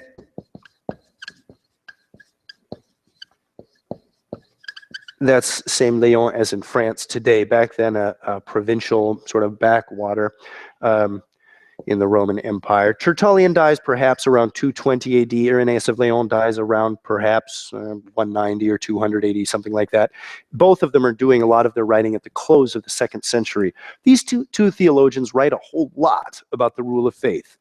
Irenaeus is the orthodox champion against Gnosticism. He is the Christian writer to most definitively write against Gnosticism. Irenaeus writes this enormous book. It's 5 books. Together, it's probably about the same as all Christian literature written before it. It's just this enormous beast of a book. And it's all trying to undo Gnosticism. So he spends the first book cataloging 27 different forms of Gnosticism. And he starts out with the analogy, just as a doctor can't make a right prescription about what treatment course of action to take for treatment, so a theologian can't tell you what orthodoxy is until he understands exactly what's wrong with these various heresies, and spends this huge amount of energy tracing out all of these forms of Gnosticism.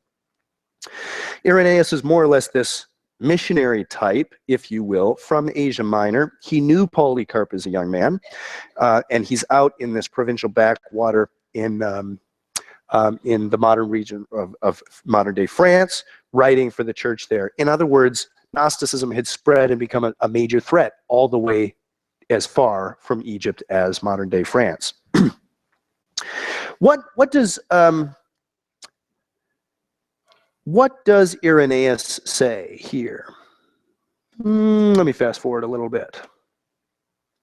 This is what Irenaeus says about the rule of faith. He says, the church, though dispersed throughout the whole world, even to the ends of the earth, and he pretty much was at the ends of the earth, has received from the apostles and their disciples this faith. She believes in one God, the Father Almighty, maker of heaven and earth, and the sea, and all the things that are in them, and in one Jesus Christ, the Son of God, who became incarnate for our salvation, and in the Holy Spirit. I'm about to continue, but what does this sound like to you? Does it sound familiar? You heard something like this before? What would that be? Sounds very similar to the Apostles' Creed, doesn't it? Right. The Apostles' Creed is formalized in the 8th century under Charlemagne's rule.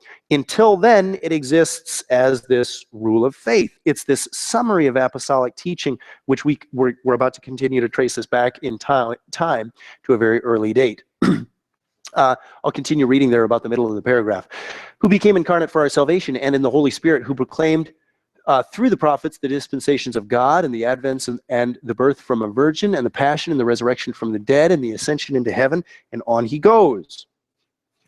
What else do we understand? So Irenaeus' concept at the end of the 2nd century is not this concept of polygenesis, but rather that the apostolic deposit, as Jude the apostle writes to us in our canonical New Testament, as this apostolic deposit that was once given to the church and is expanded from there.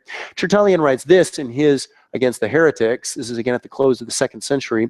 He writes, "Now with regard to this rule of faith, that we may from this point acknowledge what it is, which we defend, it is, you must know, that which prescribes the belief that there is one only God."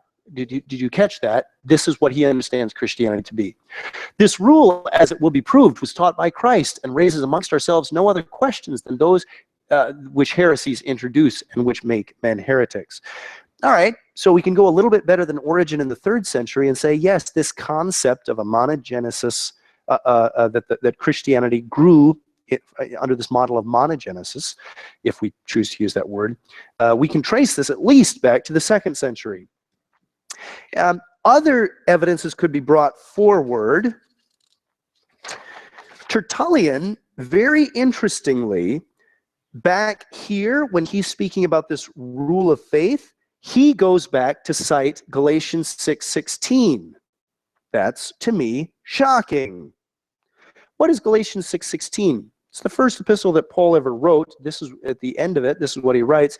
"And as for those who walk by this rule, canon, peace and mercy be upon them and upon the Israel of God." Now, scholars will fight about this. Scholars are usually unconvinced that Paul has a clear doctrinal standard in mind when he writes this. But it is the same language, a canon, that is a rule, and he's saying that this is what the true Israel of God is, that this is, I think, Christian faith. Now, scholars will argue around and around whether or not Paul had any, in his usage here in Galatians 6:16, whether Paul has a doctrinal standard in mind. May not be. Maybe he means something practical or ethical. I'm not sure. But Tertullian in the 2nd century does think that Paul means this as a doctrinal standard. Look at this. He writes this in his prescription against the heretics. "Since this is the case, in order that the truth may be adjudged to belong to us, as many as walk according to this rule," Tertullian thinks Paul is referring to this rule of faith. And I think it's possible he's right, that "as many as walk according to this rule" is a citation of Paul, which the church has handed down from the apostles from Jesus, from Christ, and Christ from God. The reason of our position is clear then, when it determines that heretics ought not to be allowed to challenge and appeal to the scriptures, since we, without the scriptures, prove that they have nothing to do with the scriptures.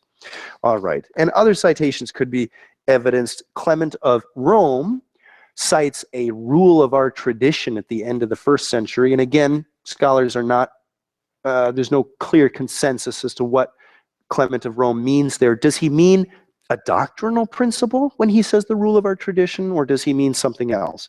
Does he mean this proto-apostles' creed, the rule of faith as it becomes clear in the 2nd century? We don't know. But for whatever it's worth, Clement of Alexandria, writing at the end of the 2nd century, will cite this quotation from Clement of Rome at the end of the 1st century and make it very clear that Clement of Alexandria believes Clement of Rome is citing the rule of faith here in this rule of our tradition.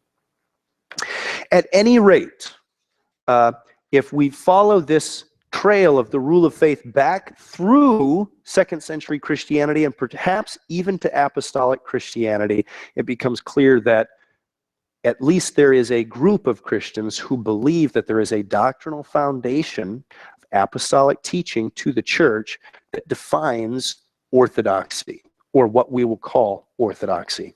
One last point is necessary for us here as we finish up this portion. I've described to you this authority crisis and the emergence of the so-called great church in the middle of the end of the 2nd century as the so-called birth of orthodoxy. I think it's very helpful for you to understand that orthodoxy is a word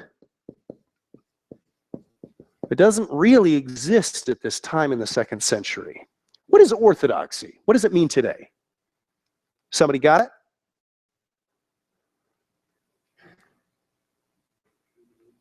True beliefs, right. You can see the language there. Orthos in Greek is going to be straight or right, like straight teeth, orthodontics or something along those lines. And doxy is going to be from a word that means belief, confession. So it means right confession, correct doctrine, orthodoxy. And we'll speak about the Orthodox Church as the true church. That just becomes synonymous in our vocabulary. Orthodoxy is true Christianity. That's what we mean by that language. When did that language come about? Eusebius of Caesarea puts this together, the so-called father of church history, right? In his church history book that I've got there up on the slide for you, he essentially invents the word orthodoxy. Now, the word had existed. There are 1 or 2 places where I can document that the word had been used previously. So it's not a neologism under Eusebius of Caesarea. That is to say, he didn't truly invent the word, but he brings it into Christian circulation. There's about 2 instances of the word previous to Eusebius of Caesarea. There's at least 17 occurrences of the word in Eusebius's writings. He brings the word into Christian circulation. Why? Eusebius is telling the story of the Christian movement from its apostolic origins through to his own day in the early 4th century. And Eusebius needs a word. He needs a word to describe the real Christians as they come through this horrendous fight with Gnosticism and as they come through all of these events that are going to shape them deeply and change their outward form. He needs a word to describe that group of Christians, and he settles on the word orthodox. I've given to you already Eusebius's commitment to this monogenesis theory of the origin of Christianity, and that's where that language comes from of orthodoxy. Eusebius appeals to that to make sense of this narrative as he gives it to us. Okay, I hope that wasn't too technical or too boring for you, but do you have any questions for me? And then maybe, Chase, we could take our quiz. So go ahead and open up your quizzes if you don't already have them open. Chase, do we have any questions that have come in on the chat room?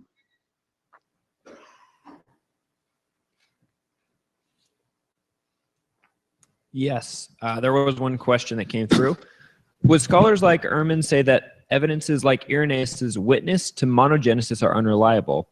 He could just be saying that his versions of the faith was the right one, while others of the polygenesis were not. So great. If it's possible to display the question, that would just be a convenience, but thank you so much for that. Oh, look at that. Magic. Well, there's a couple things going on. So you've worked through that book, The Heresy of Orthodoxy, and you're familiar with this discourse from that context. So hence bringing Bart Ehrman into the conversation. Can I answer generally? I'm not actually sure exactly Ehrman's theory on this, but I presume it to be, yes, an understanding that Irenaeus's view is anachronistic. So this is Irenaeus's view, but if we put that up against all of these other views that are available to us in Gnostic literature and so on, that this becomes one of several views. So I would presume, yes, that Irenaeus's position is essentially dismissed as his view, but not he can't speak for this broader movement. I think that's probably correct. Any other questions? Any other questions? All right, well, I've got a microphone up here. I can wander around. If any of you want to do the old-fashioned thing and speak your questions, I'll permit you to do that as well. Does anybody have any questions? Amy, you've got a question? Great. Let's hear what's on your mind.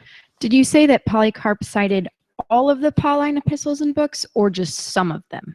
Good. You know, I'm doing this off the top of my head. I think it was like 13 or 14, something like that. I can't remember if there's, there's 1 or 2 that he doesn't. But the majority of Pauline epistles he does cite, and at least some of those citations are with a robustness that would indicate that he's looking at a text. He's copying off from a text.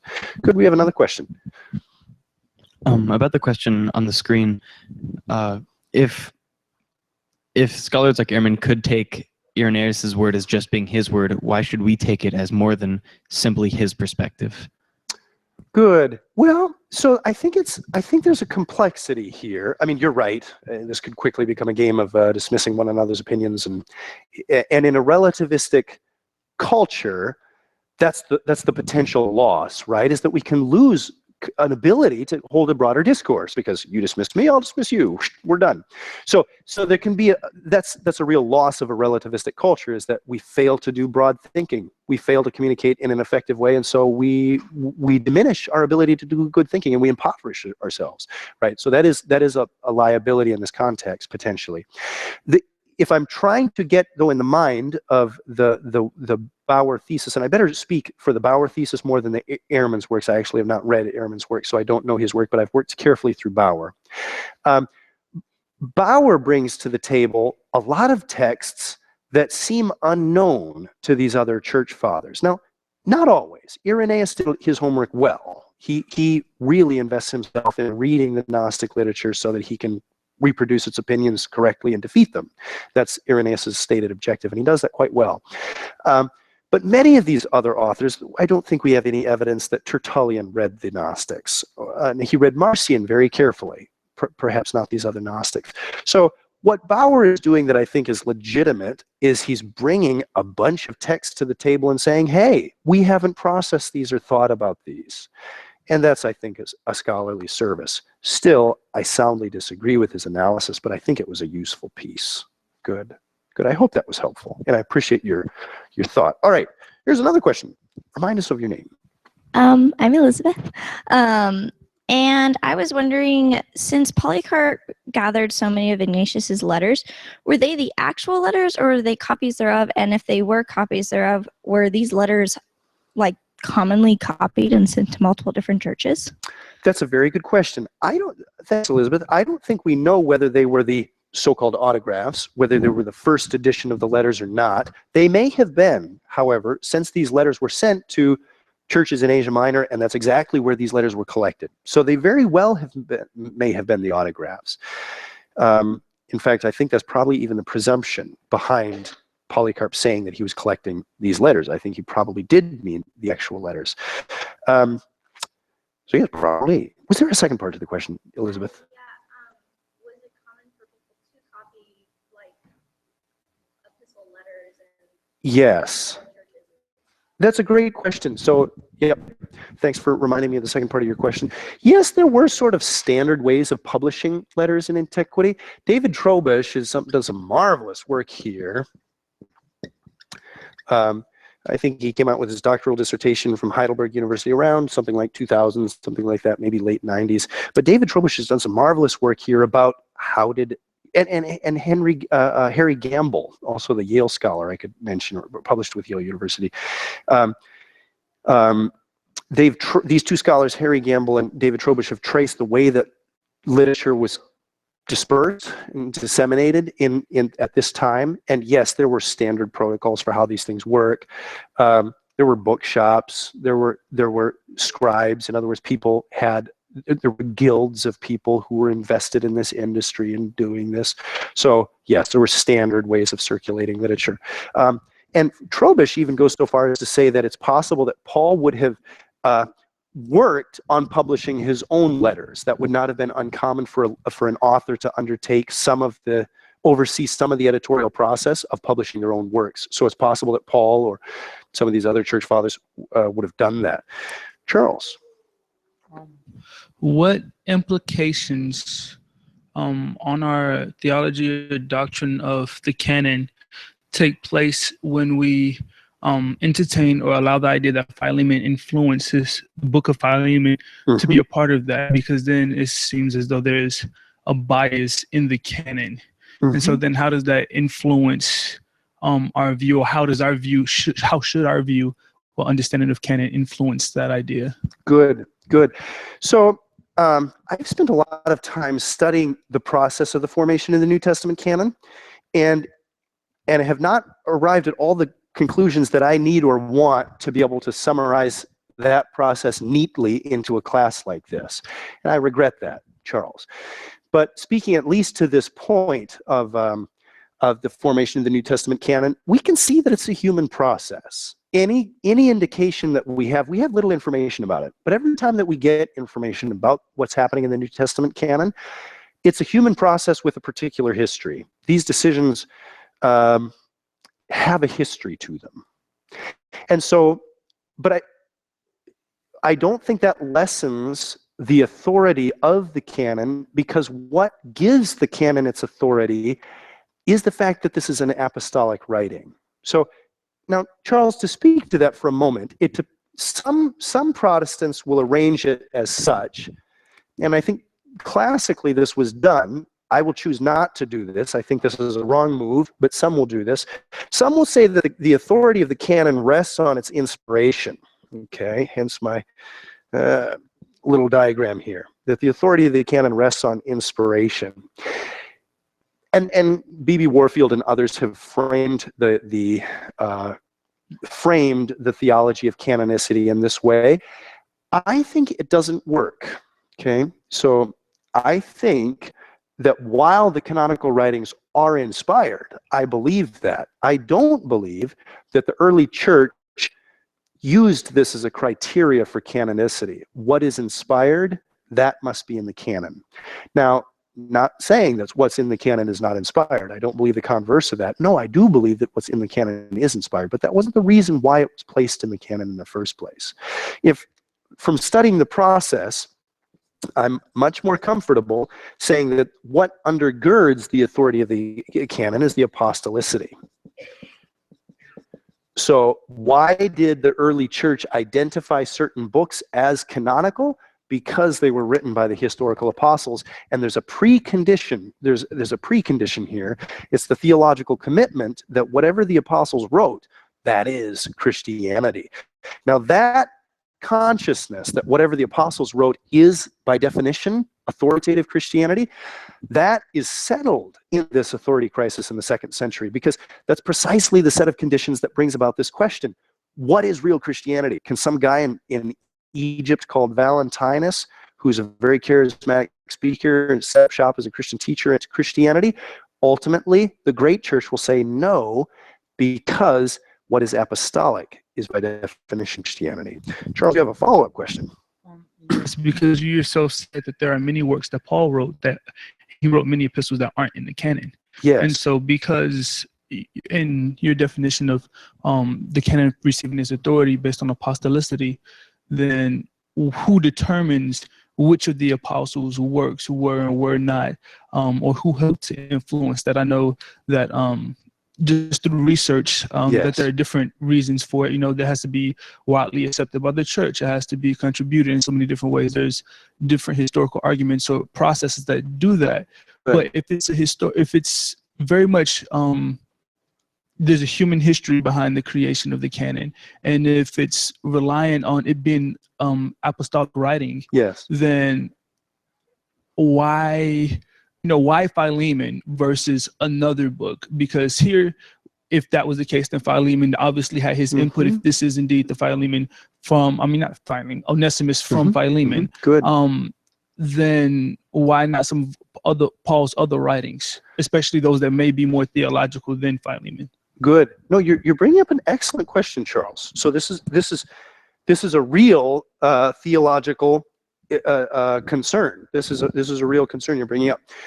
I would hold that the apostles wrote perhaps lots of things that didn't make it into the canon. There's a joke, a cartoon, where we see Paul at a writing desk looking out the window, and there's a dog rummaging through his garden outside the window, and Paul's writing, "Dear neighbor, would you please get the dog out of my petunias again?" And then the caption is Paul's non-canonical letter to the, I forget what neighbors this were, right? So yeah, Paul's shopping list didn't make the canon. What's going on? Well, first of all, we presume that there were some things that the apostles wrote that they themselves did not intend for broad circulation. Paul, at least we can trace his thinking a little bit on this issue. Paul started writing these apostles in emulation of the apostolic general letter that we read about in Acts 15. That's where Paul seems to have gotten this idea. Remember, the Jerusalem Council gets together and they produce a document that they want to circulate broadly to the churches. That's the first so-called general or Catholic epistle. So it's out of that context that this epistle writing business begins. Paul picks up the habit because he's trying to communicate with his very broad network of churches. And the Christian church had not faced this problem before. How do we communicate with this network of churches? Paul comes up with a solution. I'll start writing scripture. And that's sort of the history behind Paul's beginning of his letter writing business. Before that, it had been, not business, but ministry. Before that, it had been his practice to simply speak in person and to be an itinerant. But he begins writing as the network grows, and he can't effectively administer that as an itinerant. First of all, I think we have to say that there are things that the apostles themselves did not mean for broad circulation. Paul's third or fourth epistle to the Corinthians, however you want to count it, that severe letter that he writes, apparently Paul didn't mean for that to circulate broadly. We don't have it, and I think purposefully so. Paul says that he, at a time, regretted writing it, whatever that means, that it became so painful for him that he was saddened or remorseful that he even wrote the epistle. I think Paul himself is the reason why we don't have 3 Corinthians in the canon. He made sure it didn't circulate. The question with Philemon is interesting. Did Paul mean for that letter to circulate broadly for the canon? Frankly, I don't know. I would be open to saying that in God's providence it made it into the canon, but that Paul himself didn't intend that to happen. I'm not sure of Paul's motivation, but I'd be open to that conclusion. What we do see in the early church is that what ends up in the canon is whatever the early church can find as apostolic. That's the definition of authority and theological authority for the earliest Christian community. All right, we've gone on far too far, but these have been very important theological themes. Chase, do you have a quiz for us? And then we'll have a very short final lecture. Yes, we do have a quiz. So, half of you write down your answers and then submit them in 5 or 10 minutes so we don't backlog the whole system. So if you have it up, that's great. If not, please write them down and submit them in a couple minutes. So question 1, what was likely the single most potent factor in the growth of early Christianity? Was it A, preaching, B, tithes, C, charity, D, administration, or E, a robust theology?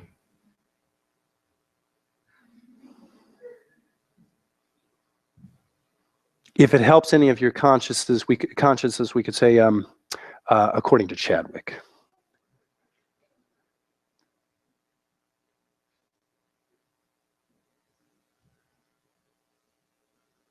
Question 2. When was the plague of Cyprian? Was it 251 to 270 AD? Was it 195 to 211 AD? Was it 245 to 285 AD? Was it 323 to 334 AD? Or was it 220 to 269 AD?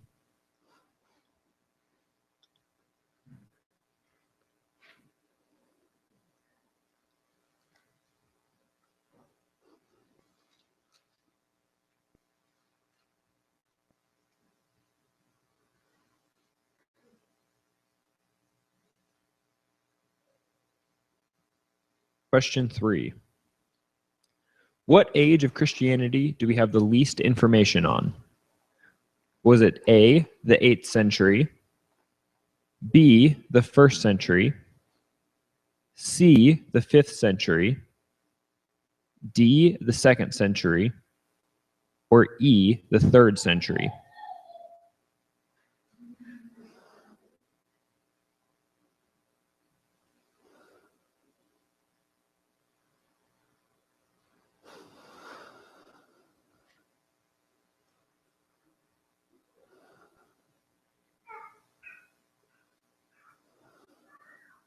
Question 4.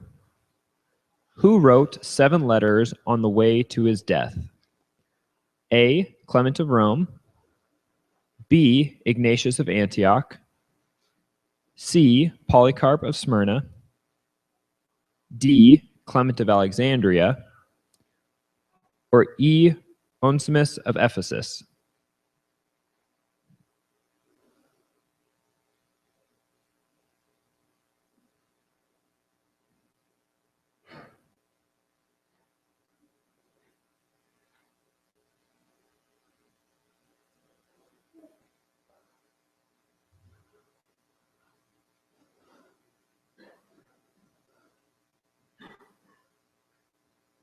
Question 5. Which one of these things was not a foundational part of the authority structure in the early church? A, don't pick this one. B, the creed. C, the episcopate. D, the canon. Or E, the holy teachings.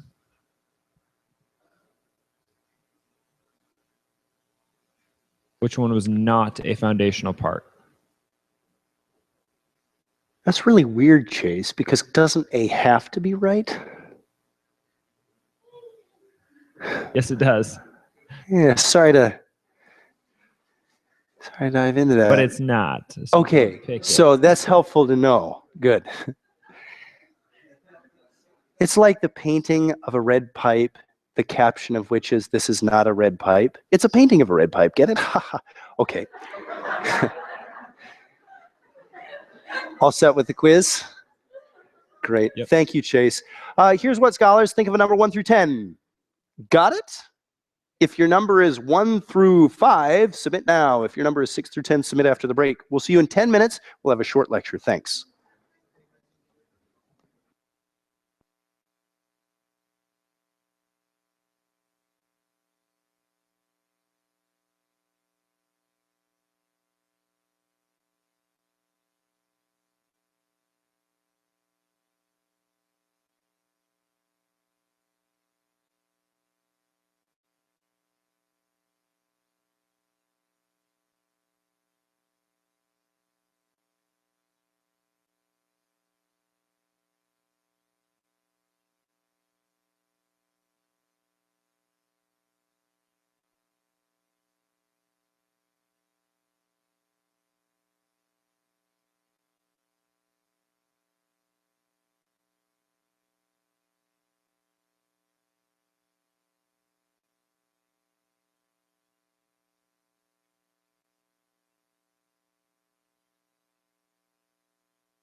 All right, scholars, we'll resume. Our time is very, very short, so we just got to be business oriented here. Can I make an important announcement concerning your papers? Scholars, thanks for your attention. Really appreciate it. A number of you brought the important concern to our attention that you perhaps were not aware of the style guide, the one-page sheet that we ask you to be accountable to in submitting your essays, your book reports on the heresy of orthodoxy last time and coming up Matthew Levering. We'd like to make that up to you. So we're asking everybody to resubmit their essay. It's the only way to manage that. So we're asking everybody to resubmit your essay. Apparently only about a handful of you have received your grades back. So we're just going to reprocess the whole shipment, which should be an advantage to you. It means that you've got until next week, along with the other book report, to submit both of your book reports.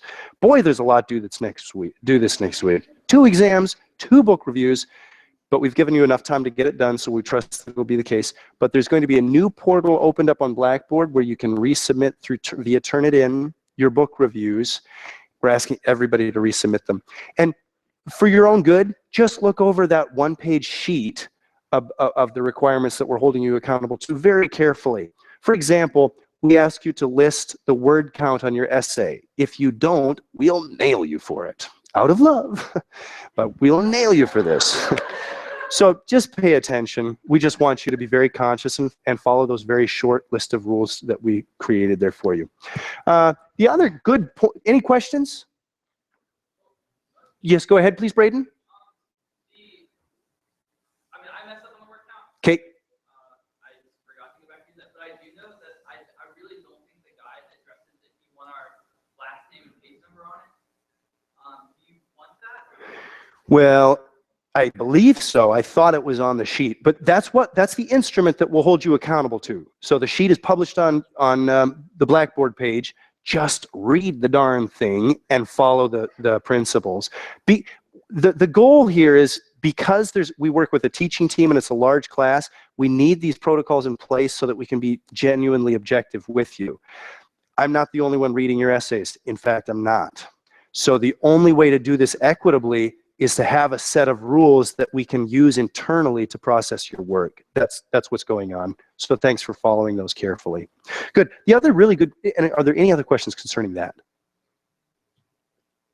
Okay. The other good question that came in over the break is, hey, Dr. Armstrong, you didn't finish telling us who the Apostolic Fathers were, so I'm just going to do that very quickly. The Apostolic Fathers are everybody in this book. The Apostolic Fathers, Greek text and English translations, 3rd edition.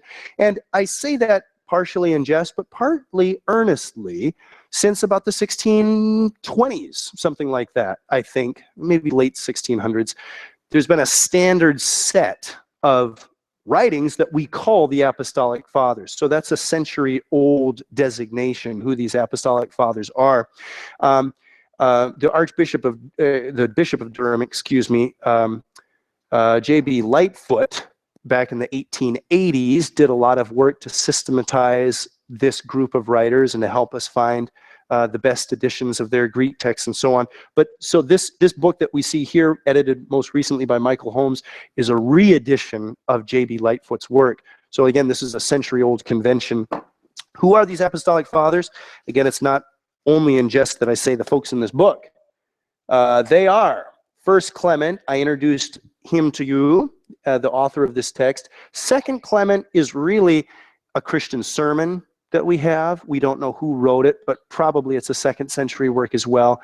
It's traditionally associated with Clement's name, but very likely not written by Clement. And it's quite a different book. So it's only by tradition is it called Second Clement. The letters of Ignatius, we've talked about Ignatius of Antioch, and they're his official or his authentic letters. There's a whole bunch of spurious letters that circulate under his name too. You can find those in the ANCF. What am I doing? The Antonicene Fathers, excuse me, the ANF series, Antonicene Fathers, available at our library and elsewhere. But these are the 7 authentic letters of Ignatius. You see the letter of Polycarp to the Philippians that I mentioned, the martyrdom of Polycarp. That's the story of the martyrdom. The Didache. Can you read this? Is that better? Yeah. Oh, the Didache is a book that showed up. We believe it to be of Syrian provenance.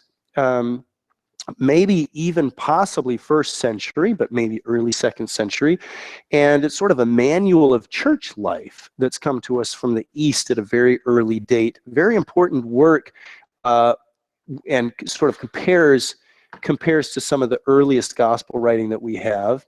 The Epistle of Barnabas is certainly not written by Barnabas. We're not sure who did write it. Sorry, it's out of focus there. We don't know who did write it, but it's all about Christian exegesis vis-a-vis Jewish exegesis. The Shepherd of Hermas is this really sprawling, huge book. Takes up an enormous amount of material. Look at how much that is. It's like 150 pages in this edition. No, even longer. It's like 200 pages in this edition and on. So it's a really enormous book.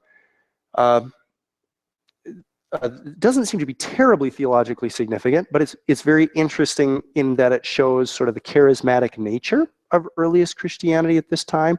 Lots of stuff about dreams and visions. The Epistle to Diognetus is really more of an apologetic than anything else, but it sometimes is included in this collection. And then the fragments of Papias. Papias was probably the amanuensis of John the Apostle. So he may have been the guy who wrote the Gospel of John and worked with John to produce that. We're not sure. At any rate, we have very little of his writings now, only fragments that come to us through Eusebius of Caesarea, and those have been collected in this edition as well. Those are the Apostolic Fathers. All right. Very little time, but we'll jump into this next section. We'll get some headway on this next section. What I would like to do is begin talking to you about 4th century Trinitarian theology. And let me apologize in advance that this is going to be disrupted, because you know that next week, first thing, we're going to welcome Matthew Levering, your textbook author, and a panel of distinguished scholars that are going to be discussing that book with you. By the way, we're going to do the format a little differently, so come in time so that you can get settled in before we really launch class next week. But I'm going to begin now anyway, and then after we have Matthew Levering in with class with us, we'll continue up with Trinitarian orthodoxy.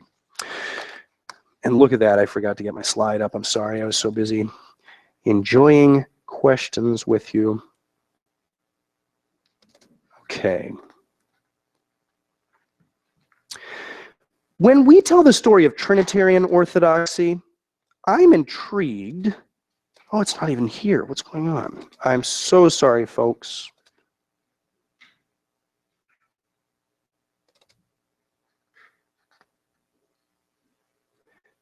I'm very sorry. This will do. As we come to the 4th century, perhaps there are some enormously important events that take place in the 4th century. Let me just give you the highlights. Trinitarian orthodoxy is forged at the Council of Nicaea. That's in 325. The First Ecumenical Council, Council of Nicaea. Also, the coming of Constantine in the earlier part of the century will put down the date of the Edict of Milan at which Christianity is proclaimed to be licit. But the coming of Constantine and all that that means for the church. This is a period of enormous change for institutional Christianity.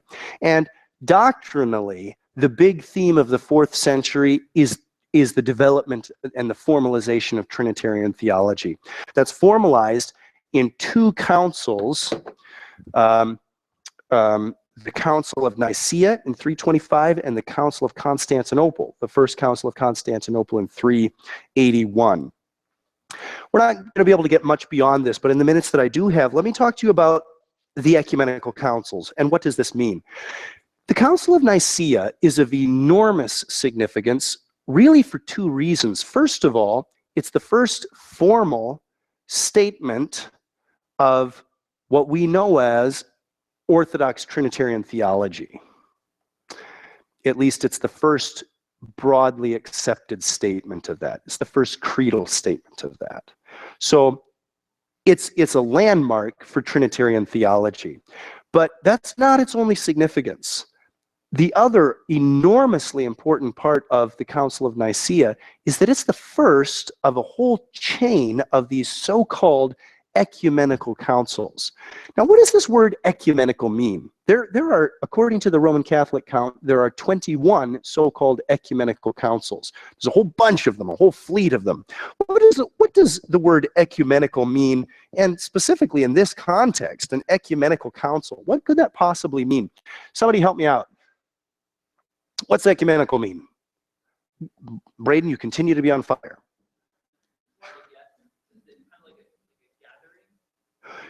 Okay, council part, the bit about it being a council is a gathering of leaders, but that's not what ecumenical means. Charles, you got an idea? Okay, go ahead and, I'm sorry, I don't know your name. Cameron. We're getting closer. It's somehow representative. What is it representative of? I see that hand, Charles.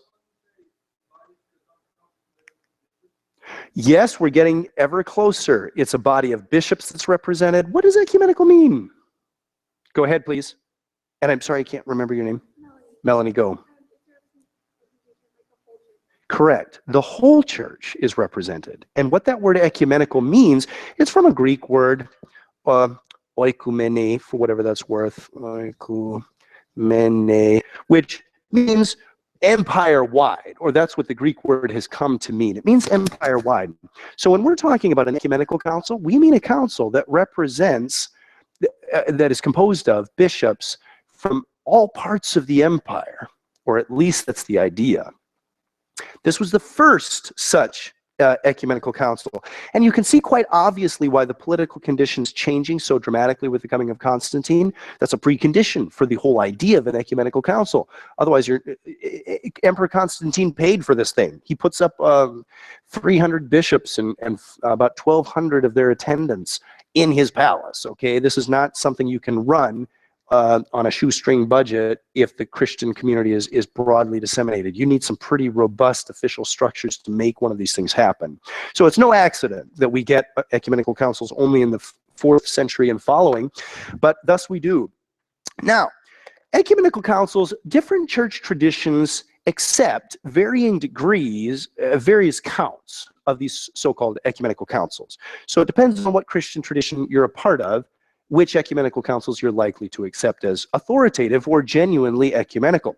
Everybody accepts the first 4, okay? The first 4 ecumenical councils, these are the councils at which Trinitarian theology is fully forged, okay? Everybody accepts these. And by the way, I think these would be brilliant test questions. I think you should know these dates and the names.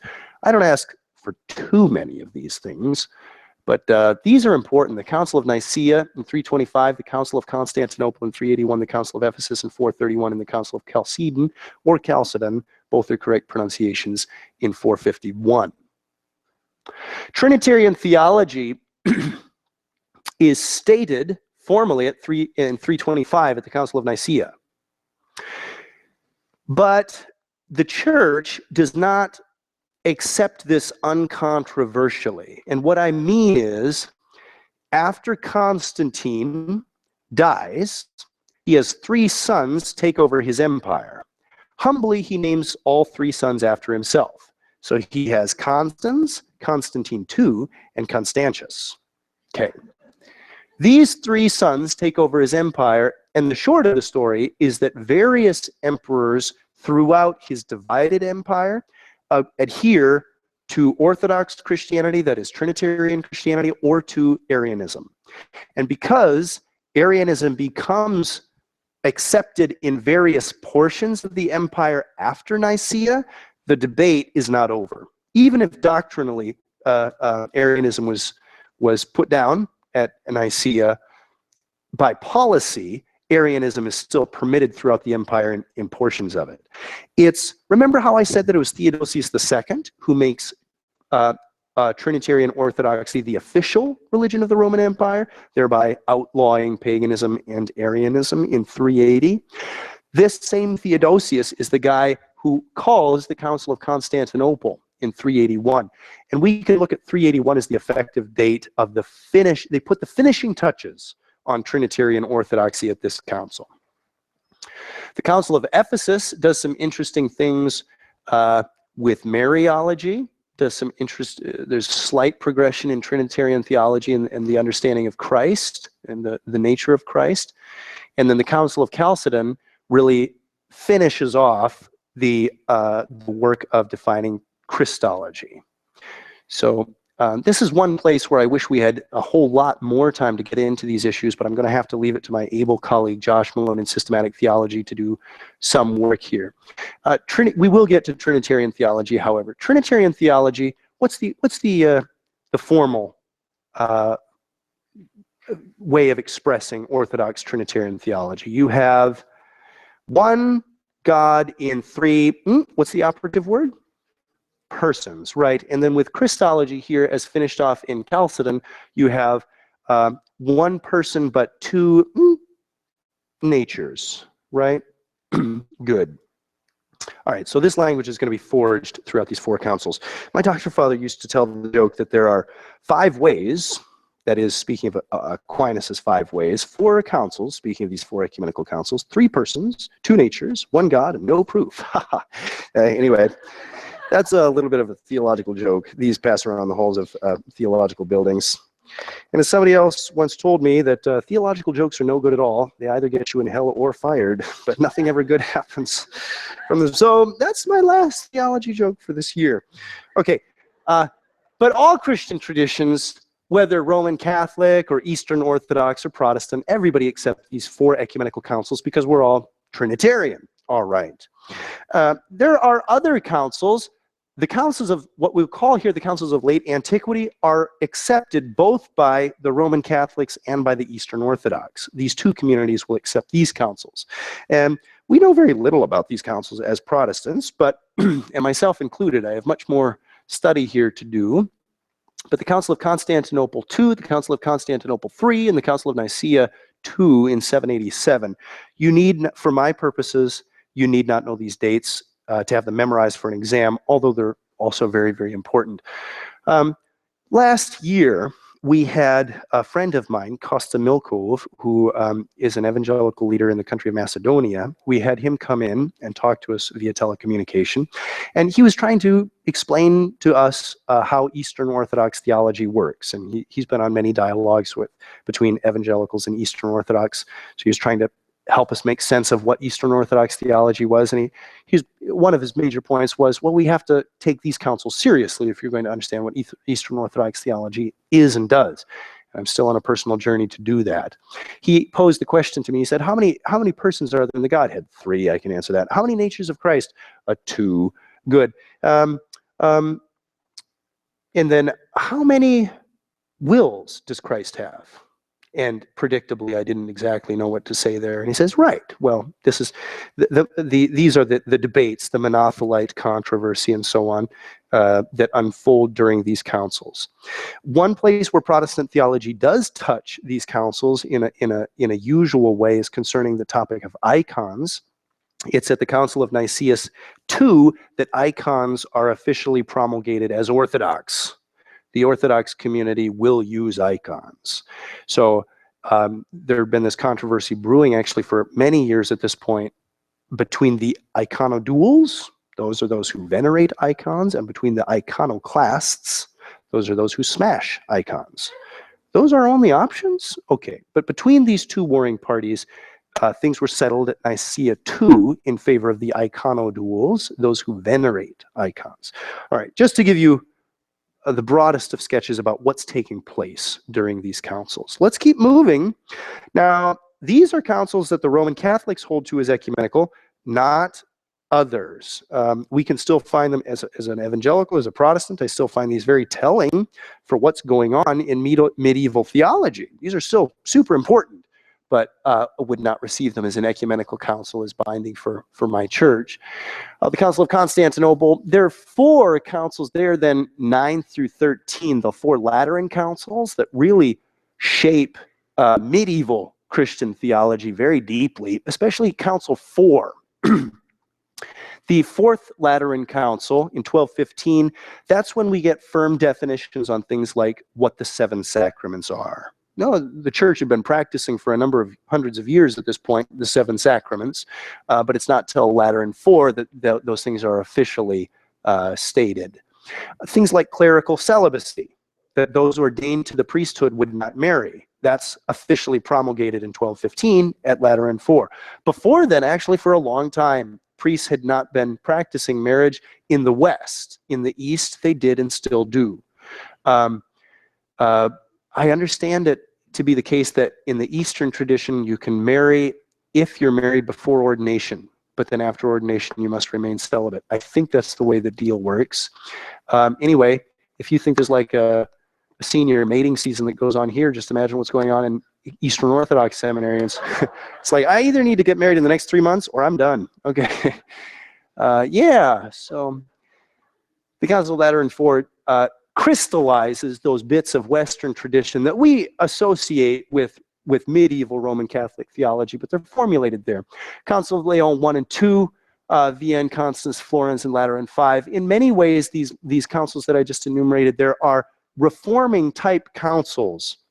We'll tell the story thoroughly at the proper time, which will be in a couple weeks, but at this time in the church, it's known that Reformation is necessary. Leading up to what we call the Protestant Reformation, the church knew full well that there was desperate need for Reformation. They just were not able to bring it about. And so many of these councils were calling for reunification of East and West between the Eastern Orthodox community and what we call the Roman Catholic community. And many of them were calling for reformation at that institutional level of the church. Such was not to be the case. We call these two then the councils of the post-Reformation or post-Reformation Roman Catholicism. You have 3 of them, and that takes us to the modern day. We have the Council of Trent, 1545 to 1563. This is the council that formalizes Roman Catholic theology in opposition or in contradistinction to Protestant theology. Up until this time, up until 1541, so between 1517, when Martin Luther taxed the 95 Theses on the door of Wittenberg, up to 1541, everybody was hoping, at least conceiving as possible and good, reunification between those parties we call today Protestants and Roman Catholics. After 1541, it's clear that these parties were not going to come together. The Diet of Regensburg demonstrates that these communions will not reunite. So the Council of Trent is a council at which the Roman Catholic Church shores up its own theological understandings. In our modern period, we have the Council of Vatican I. It was at this council, for example, that the doctrine of papal infallibility was promulgated, and the Council of Vatican II in the last century was called by Pope John the 23rd, calling for fresh air, aggiornamento, fresh air to be coming through the church, an openness, a new openness for the church. All right, that's all we were able to get done today. We're going to look at the First Ecumenical Council, Council of Nicaea, which will have enormous importance both for Trinitarian theology and also for setting off this tradition of ecumenical councils. What that means is setting the trajectory for imperial theology, a theology that's going to grow in the context of the Roman Empire. I look forward to seeing you promptly next week when we'll welcome Matthew Levering. Remember that both your tests and your book reports are due by then. Look forward to seeing you then. Thank you so much.